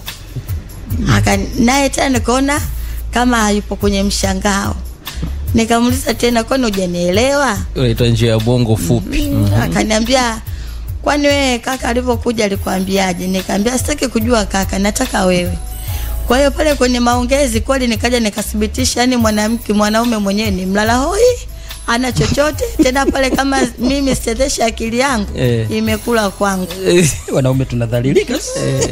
Basi kiukweli sasa mimi nikaona niachane na ule mwanaume. Nikamfuata tena yule mama mwenye nyumba, nikamwambia ndugu yangu nisaidie. Mimi sije kufika data ingia nimezaliwa sijui. Ndio mara yako ya kwanza. Ndio mara yangu ya kwanza. Kwa hiyo hapa nisaidie kitu. Wewe kwanza unaishije? Mimi akaniuliza unaishije unamaanisha nini? Nikamwambia mimi nataka biashara, sitaweza kukaa hivi. Naomba nisaidie nitafutie hata kazi za ndani. Akaniambiaje kazi za ndani? Hapo ndio shafika, na Waislamu unajua sheria zetu. Mpaka mume wako alizie. Kwa hiyo hapa cha kukusaidia nakupa 5,000 uanze biashara. Na biashara kesho asubuhi kiamka mume wako akiondoka, basi na mimi nitaondoka na wewe. Kweli asubuhi kumekucha, yule mama akanipeleka Kariakoo, nikachukua kuna vidude vinaitwa vierufi au ABCD. Kuna vinunua vile. Wewe mtoto akishona vijua? Kuna vidu bwana fulani hivi, viko pipi si pipi, yani kama vibisibisi hivi vina namba moja, vinazo kwenye vifuko hivi mtaani. Unashavikumbuka? Hivyo. Basi nikanunua na mafuta, ndo nikaja sasa nikaanza kazi ya nini kukaanga. Na kaanga vile vidude kimfuko shilingi 100. Basi maisha yameenda. Mwisho wa siku yule sasa mjengezi mwenzangu akaniambiaje hii kazi uache. Nikamwambia mimi hapana, siwezi kuacha. Na muda huo pale nyumbani kodi ndio imeisha, ndio imefukuzwa, na tumeenda kukaa tena kule kwa ule kaka yake ambaye alikuja kunioa. Na pale kaka yake naye ana familia kama yote. Mdogo wake, mke wake mwenyewe ana mdogo wake ameachika yuko pale na alikuwa na watoto 3. Haya mimi na hivyo ndo na mume wangu. Haya na wenyewe pale wana watoto, kwetu tukalikuta tupo watu kibao mpaka kulala wengine wanalala tu sebleni. Basi sasa mimi tutatoka watu kibao. Sasa mimi nikawa nafanya baada vile vidude ABCD nikajiongeza na nini kuuza half cake na maandazi. Kwa napeleka huko mitaani nini. Kuna siku sasa kwenye plika zangu kuna seti nimepita, wamenunua vitu vyangu vyote nimemaliza. Kuna nyumba ilikuwa ninapita, ile nyumba nilikuwa napeleka maandazi kila siku. Akaniita yule mama, akanioji wewe ni mtu wapi? Kaambia mimi bwana mtu wa Mtwara. Umesoma? Nikamwambia nimesoma. Elimu yako? Nikamtajia. Unaishi kwa nani? Kiukweli niliona hebu kusema kama mimi ni mke wa mtu. Siwezi nikamtambulisha yule mwanaume. Nikasema mimi. Kwa nini huwezi kumtambulisha? Alikuwa ni mzee sana. Ni kila mtu nikifuata naye anasema babu. Babu na mjukuu wake. Basi nikamwambia nipo kwa mama yangu mdogo. Kaniambia basi naomba mama yako nionane naye. Nikamwambia sawa, njoo kesho nyumbani saa 4. Nikamwambia sawa. Kweli asubuhi yake nikaenda. Kwanza nilipofika nikamwambia yule mama yangu hivi mpaka hapa. Akaniambia sawa tutaenda kesho. Kaenda kesho yake, akamwambia huyu ni mwanangu lakini hapa ana idea ya kushona na sema napambana nimpeleke. Kwa hiyo kama utamchukua itakuwa vizuri. Yule mama kweli akanichukua. Kukaa nakaa kule kwa mume wangu. Maana yule alimwambia mimi siruhusu mwanangu kukaa na mtu yeyote. Akaambia sawa haina shida, mimi nataka tu saa 2 anaingia ofisini, saa 12 anafunga anarudi nyumbani. Sawa, nimefanya lile zoezi kama miezi 3. Kiukweli nikawa sijisikii la yote ya ndoa. Najiona ndio hivyo tu, yani kwanza sina muda kusema nifanye mishe zangu. Huko kazini kwenye nikienda ananifuata. Hata kama pale akija alikuwa anajifanya tu kama mimi ni mtoto wa kaka yake mdogo wake, anakuja pale atasalimia, kama bosi wangu akimkuta anaondoka, huyu ni mwanangu sijui nini, anata mwenyewe nafsi na msuta. Basi mwisho wa siku nikaanza kudai talaka. Nilipodai talaka tayari nikaipata. Sema familia wakaniweka kwenye mabano, wakaniambia hapa uondoke, utakaa kwetu mpaka eda ishi. Kweli nilikaa mpaka eda ilivyoisha. Tayari nataka niondoke, yani eda kwanza inaisha kesho. Kitu ambacho amenifanyia leo wakaniletea shehe yule ndugu mume mwenyewe na ndugu zake, niseme familia mpaka mawifi. Wanaambia Sofia kwanza sasa hivi wamekurudia. Nikasema sio kweli. Kunirudia sihitaji.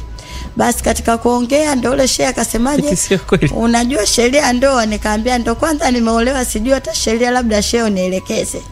Alivyonielekeza nikaambiaje, sasa sikia nikwambie. Amenirudia ndio. Sawa niko tayari lakini mchague vitu viwili. Yaani huyu mwanaume leo ninaenda kwake lakini asubuhi kama mtamzika yeye mtanizika mimi. Kwa nilivyoongea vile familia mzima ikaogopa. Wakasema yule shehe mwenyewe akasema, yani mtoto wa kike ukishasikia anaongea hivyo hamna cha maana, basi jamani, ili zoezi liishe. Kwa hiyo tukamwagikana, tukaishiana hivyo. Mimi nikaondoka, nikaenda kwa shuga yangu mmoja, nikaomba hifadhi, nikakaa, nikapambana, nikaja nikampata mwanaume. Yule mwanaume kwa kweli nilimpenda. Huyu sasa huyu ukawa umempenda? Huyu kawa nimempenda. Tulikuwa mnaendana wenyewe? Tulikuwa tunaendana kwa kweli. Nikakaa naye, ni mtu wa Tanga huko. Nikakaa naye, nikabeba mimba, nikazaa mtoto ambaye nimekuja naye hapa leo studio. Yani nimekuja kwa niaba ya mtoto wangu. Sawa pale, handsome kabisa, handsome boy. Basi yule mwanaume wangu bwana alikuwa anaendesha magari haya makubwa. Alikuwa amesafiri, akarudi. Amerudi kama leo, nimekaa naye siku ya kwanza, siku ya pili usiku nakumbuka kuna mwenzie alikuja akamwomba ampelekee mzigo Kibiti. Ni njia ya kwetu huko. Basi yule akamkubalia. Na alafu pia kipindi hicho mkumbuke yule mwanaume tulikuwa tunaishi mimi na yeye. Familia yangu hainitambui. Na mimi kwao hawanitambui. Tunasema mkumbuke kama alishatuambia hivi. Unaona? Usinisamee ndio hivyo. Tuko sawa. Unajua kusimulia, tunafurahia sisi. Tuna enjoy tu. Basi. Kwa hiyo sasa ile siku ameenda kule, hakurudi tena. Alipata ajali. Waligongana fuso na daladala. Yule mwanaume wangu mule kwenye fuso alikuwepo 3, mume wangu dereva na wengine 2. Lakini kwa bahati mbaya yeye ndio ikawa amepoteza maisha pale pale. Nikapigiwa simu, nafahamu mtu fulani, ndio. Basi, ni nani yako? Nikaelekeza huyu ni mzazi mwenzangu lakini naishi naye. Basi akaniambia kuna ndugu wa karibu, nikamwambia hamna. Shida ni nini? Kananiambia kuna tatizo kubwa, inabidi tumpate ndugu yake kwanza karibu. Nikaelekeza, angalia kwenye simu yake kuna namba imeseviwa hivi. Kweli akapata ndugu, akampigia ambaye ni kaka yake. Alipoongea naye, akamwambia sisi tupo hapa hospitali, maiti iko mortuary. Basi akaelekeza kila kitu tayari. Haya, ndugu wale, kuna ndugu mmoja nilikuwa naongea naye. Naona kwa hiyo yule ndugu baada ya shughuli za msiba nikamwambia mimi naomba basi tuje wote. Akaniambia wewe tutaongea na wewe, kwa leo hawezi kuja. Hatukatai, wewe ni mzazi wa huyu marehemu. Subiri tukakae familia tujadili. Kwa sababu familia yetu hatujui kama huyu alikuwa anaishi na mke na hatujui kama ana mtoto. Haya alikuwa mapenzi yenu baina yenu wawili. Nikamwambia sawa, haina shida. Kwa mimi kawa nimebaki tu pale nyumbani na mtoto wangu. Hapo awali umetueleza kwamba umekuja hapa kwa sababu ya changamoto ya mtoto. Sasa tuambie, kwa sababu ya muda tunaenda haraka kidogo. Mtoto ana nini? Mtoto wangu ni mlemavu. Hakai chini. Yeye yani akijaribu kukaa ni anadondoka, hana balance. Na hospitali nilienda. Hospitali baada ya kwenda akasema shida yake ni nyonga. Inabidi anyoshwe miguu. Na muda huo bima nilikuwa nayo. Kwa hiyo nimeenda ya kwanza akanyoshwa miguu Muhimbili mpaka imekuja kufunguliwa. Siku ya kliniki yake tena tumeenda ambaye ya kunyoshwa tena. Tumeenda pale bima haisomi. Bima ishakufa. Mtoto baba hana. Ndugu ashakwambia bwana utajua mwenyewe. Na siwajui, na basi tena nishajaribu kufuatilia, kiukweli nikashindwa. Umekuja hapa kwetu. Nini unahitaji? Mimi kiukweli ndugu zangu, cha kwanza kabisa naomba nisaidiwe nipate bima. Kwa sababu huyu mtoto anakula dawa. Na dawa zake akikaa muda mrefu hajazitumia, kwa siku anashauriwa atumie vidonge 2, asubuhi kimoja na usiku kimoja.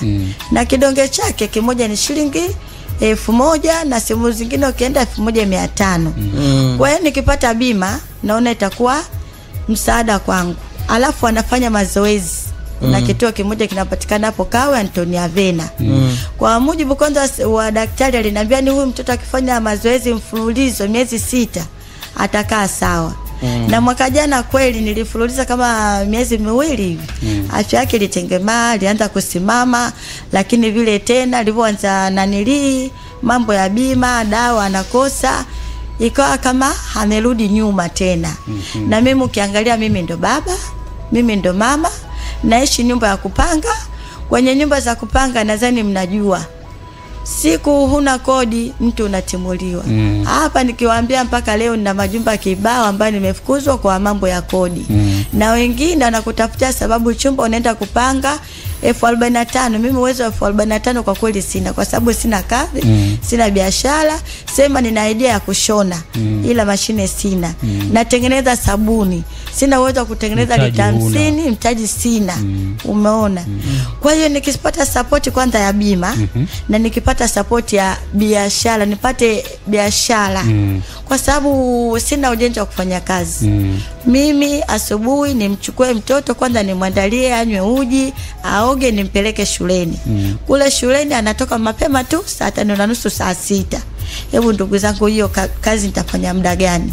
Narudi tena nimfuate mtoto, na pale ninapomfuata nampeleka mazoezini, siku nikijaliwa kupata hela. Nikitoka mazoezini nirudi nyumbani, ndio hivyo sasa. Kama kuna mtu ana dewaka ya kufua labda, sichagui, naenda nitafua. Nikipata 2,000 yangu ninunue unga, ninunue mkaa, ndio hivyo. Kwa hiyo jamani, nimepambana. Leo nimekuja hapa ndugu zangu, njia panda. Hichi kipindi nishasikiliza, sio niwe mkweli, nimesikiliza kama zaidi ya mara 7 hivi. Sio mzoefu sana. Maona nikaona hichi kipindi kimenigusa, nikafuatilia, nikachukua namba za hapa, nikapiga, nikaambiwa basi njoo siku fulani. Na ndio maana nimekuja leo. Mtu yote ambaye atanisikiliza, Mtanzania sio Mtanzania, mimi ninachofahamu ndugu moja, naomba support yenu. Asante.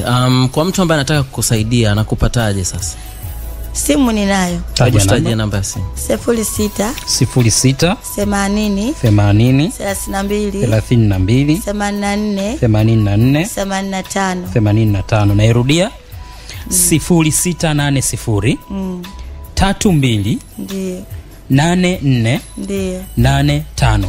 Narudia 0680 32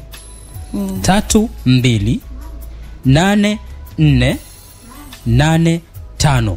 Kwa mtu ambaye anatuma sadaka yake anakutana na jina gani? Atakutana na jina Sofia Ali ambalo ni jina langu. Asante, sisi tukushukuru. Support mwanangu jamani, anapenda sana kusoma na anasoma darasa la 3 shule ya msingi Kawe. Umegwaduka. Sawa mamangu. Hebu tukumbushe tena namba Amani. 06 80 32 84 85.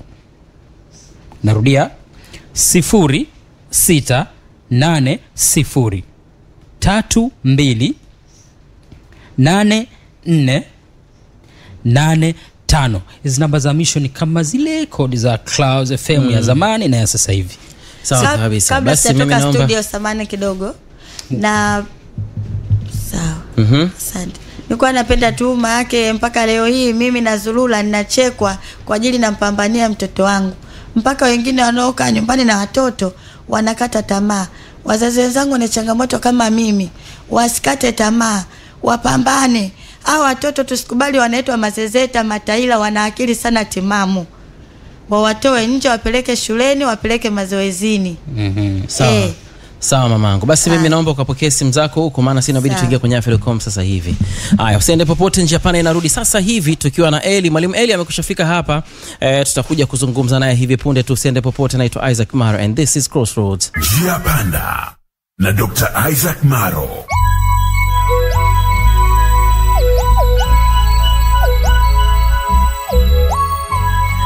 Asante sana kwenu nyote ambao tunasikilizana vizuri kabisa kinjia panda. Natumaini kwamba popote pale ulipo unaendelea kuisikiliza njia panda vizuri sana, na nashukuru sana kwa support kubwa ambayo umeendelea kuionyesha kupitia kipindi hiki.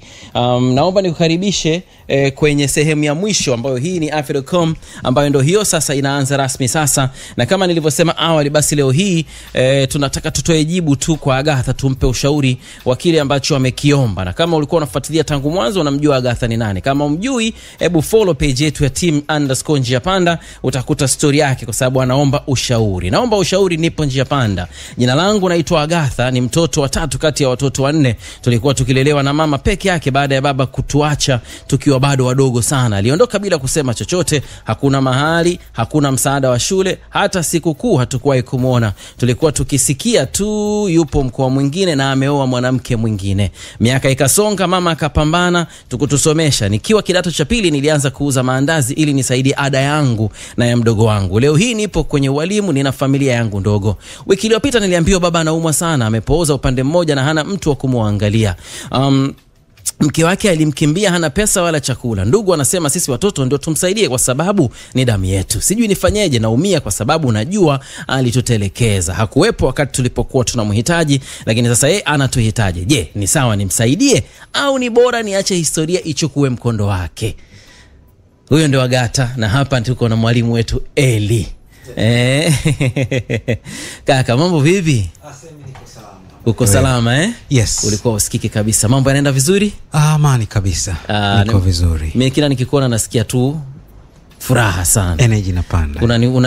Unanipatia energy positive. Sasa tulikuwa tunasoma ujumbe wa watu kwa sababu tulikuwa tumeomba ushauri. Tumeletewa si tuombe ushauri, tukasema basi ngoja tuwape ndugu zetu watupe ushauri. Kwanza by the way, Agatha sio jina lake. Kwa hiyo msiseme bwana jamaa tukimomba ushauri anawaambia dunia nzima. Hapana. Nimetoa tu scenario yake, lakini jina sio Agatha jamani, sawa lakini alikuwa anaomba ushauri tufanyeje. Sasa watu wengi sana wametoa ushauri. Na of course mpaka dakika ya mwisho tulipokuwa tunasoma ujumbe wa watu, wengi walikuwa wameenda kwenye msamehe. Msamehe 7 mara 70 hivi, wengine wakakota hadi maneno kwenye vitabu vyetu vya dini, kila mtu. Lakini kuna wengine akasema hapana, songa mbele. Si ndio ubaya ubwela kama wanavyosema Simba.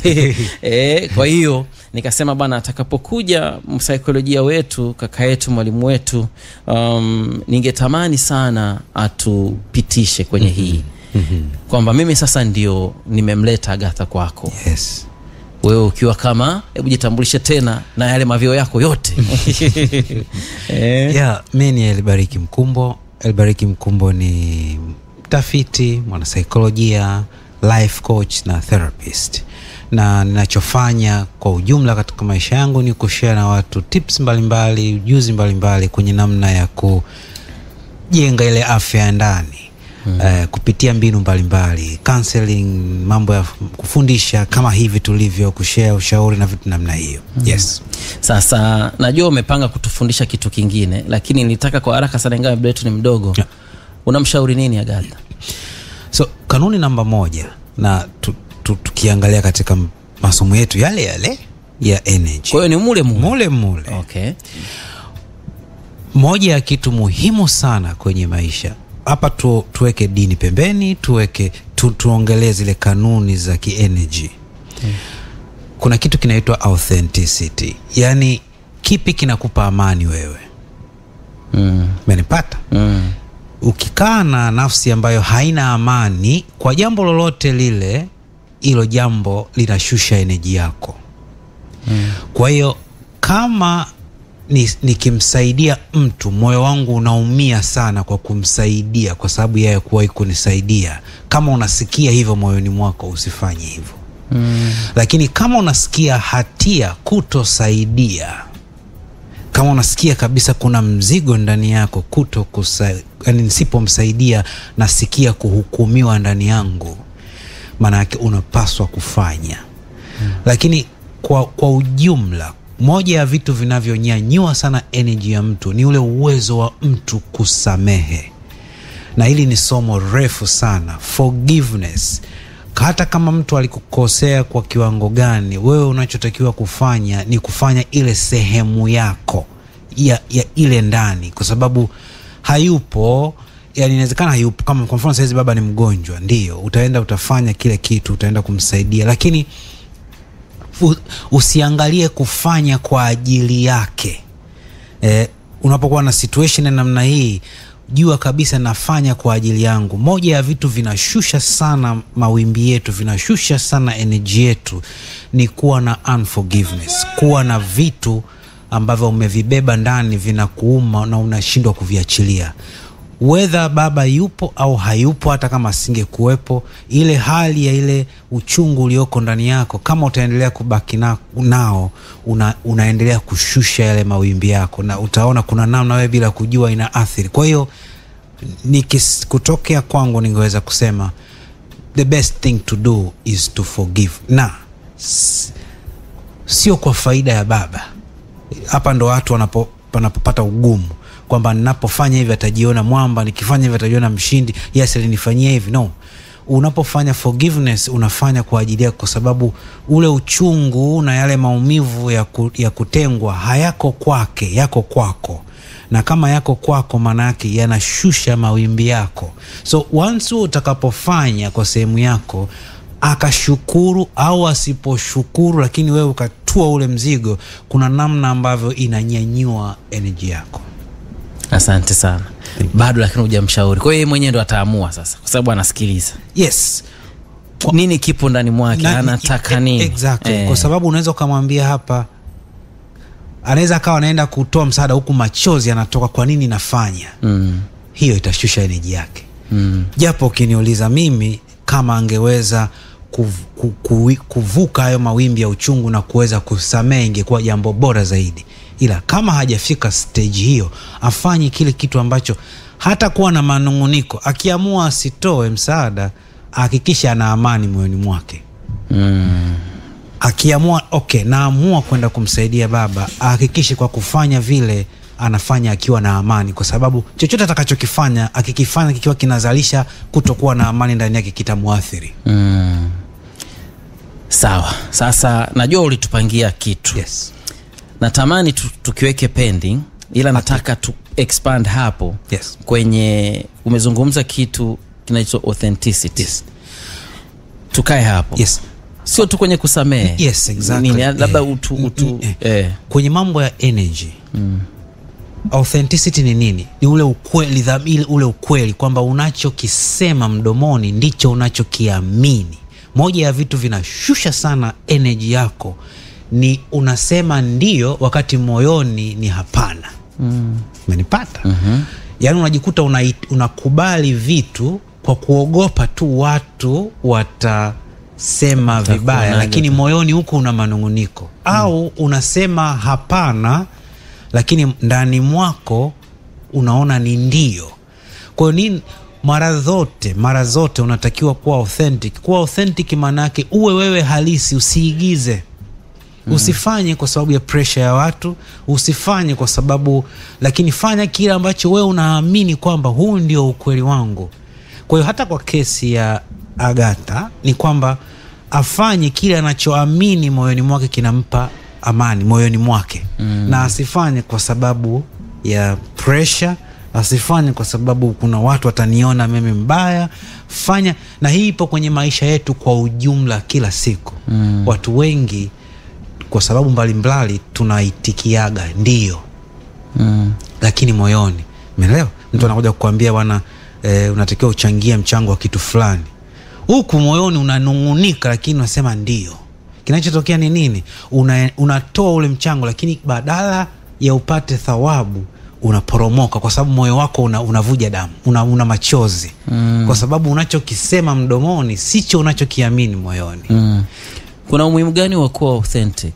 Kwa hiyo kuwa authentic, kuwa halisi, kutokuwa fake kwa lugha rahisi, kunafanya uwe kwenye mawimbi ya juu ya kienergy ambayo yatakufanya, kwa lugha rahisi, kama tulivyoongea mara zote kwamba yatafanya vitu vyako vinyooke na yatapandisha mawimbi yako, na unavyopandisha mawimbi yako vitu vyako na vyenyewe vinanyooka. Lakini ukiwa kwenye kinyume na kile unachoamini ndani yako, maana yake unakuwa kwenye vibration ya chini. Ukiwa kwenye vibration ya chini, huwa ndio chanzo cha depression na changamoto nyingine sana za mental health. Hata changamoto nyingi sana za afya ya akili zinatokana na mtu kusema ndio lakini moyoni ni hapana. Na anajikuta na manunguniko na depression zinaanzia huko na vitu vingine. Yes. Kuna umuhimu sana wa kuwa pia authentic kwenye mahusiano, kwenye kila kitu. Hilo ni moja la eneo ambalo watu kwenye mahusiano wanadanganyana sana. Sasa sana ndio depression anatokea huko. Exactly. kuna mtu, kesi zipo nyingi, unakuta mtu kwa sababu sasa ni mke au ni mume, inabidi atimize majukumu fulani, lakini moyo wake umefunga. Na ni moja ya vitu ambavyo vinaporomosha kabisa. Kwa hiyo kama unaona kuna ugumu wa kuwa halisia, manake unatakiwa upate msaada sasa. Namna gani ninakuwa na ujasiri wa kusema hapana wakati naamini kabisa kweli ni hapana. Na huo msaada anaopata kwako kwa kuanzia. Maana akija kwangu vipoje sina hata cha kumwambia. Yes. Watu ambao wanatamani wakutafute wanakupataje? Kwanza wanifuatilie kwenye mitandao ya jamii, social media zote, Elibariki Mkumbo, ni TikTok, ni YouTube, ni Facebook, lakini pia tunaweza kuwasiliana WhatsApp kwa 0755633711 na madarasa na programs mbalimbali ambazo zinaweza kumsaidia mtu kukwamuka kwenye mitanziko ya design hiyo hapo. Sawa kabisa. Na kwa namba za simu labda 0755633711. Rudia tena 0755633711. Ukija WhatsApp inakuwa nzuri zaidi. Sawa kabisa. Mimi naomba nikushukuru tena na tena. Najua ulipanga kitu lakini kitu naomba tutakifanya wiki ijayo, au sio? Hakuna shaka. Huyu anaitwa John Jackson ashafika hapa ananifukuza ndani. Sawa kabisa. Basi huyo ndio mwalimu Elibariki Mkumbo. Ukitaka kuwasiliana naye, mimi nakushauri wasiliana naye. Mimi sasa hivi pia ni mgonjwa wake, kwa hiyo ananitibu vitu vingi na kuhakikishia utakuwa mtu tofauti sana ukishafuzu darasa lake. Karibuni sana kwake, na mimi nasema kwa niaba, kwa sababu mimi ni mmoja wa wanufaika wa shule yake. Energy inarudi, tuko vizuri kabisa na naona vitu vingi vinakuja. Simu unapiga zinaita. Eli ana kitu chake kimoja anakuambia kabla ya kupiga simu, yani weka energy yote kwamba hii simu itapokewa na ile kazi nitapewa. Weka 100% alafu piga ile simu. Inapokewa rafiki yangu. Eli anakuambia kuna connection tunayo. Inaweza wewe humuoni bosi kule, hamjawahi kuonana, lakini macho kwa macho, lakini kihisia there's a connection already. Wewe unachotakiwa ni kuaffirm that connection. Na watu wote tunajua hili. Kama una ndugu yako yuko Marekani amepata shida, unaanza kusikia hangaiko, connection imetoka wapi? Nataka sana soma. Ila muda umeisha bwana. Kwaheri. Aisee jamani, asanteni sana bwana. Mimi naomba niwapeni tu taarifa kwamba Al Bahrain wanaendelea kupambana na vidonda vya tumbo kama kawaida. Tabibu Musa anaendelea kutukumbusha kwamba ukiwa na changamoto ya vidonda vya tumbo unaweza kumpata kwa namba ya simu 0769 35 36 21, 0769 35 36 21 au 0685 60 77 44, 0685 60 77 44, au unaweza kuwatembelea pale Machinga Complex. Basi Njia Panda ndio imesha hapa. Tutakutana kesho kwenye Afya Check saa 3:30 usiku, na zaidi hapo tutakutana tena Jumapili ijayo kwa ajili ya Njia Panda nyingine. Mimi naitwa Isaac Maro, nimeongea haraka hapo, sasa nimeforward. Tutakutana wiki ijayo jamani. Always stay safe.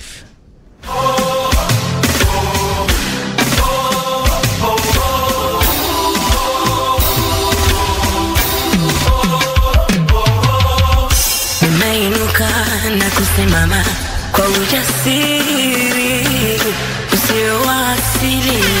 Leo ninasema na inuka na kukiri, dunia itambue kweli. Nabebwa na lindwa, nawezeshwa na yako tafu. Ungenikataa, ungenipuuza, nisingeiunda hii safu. Na tumefanikisha ndoto za jana kwa machozi na jasho, tunageuza hapana ya leo kuwa ushindi wa kesho. Asante kwa tabu, Jesse for life. Asante kwa tabu, Jesse for life. Asante, Jesse for life.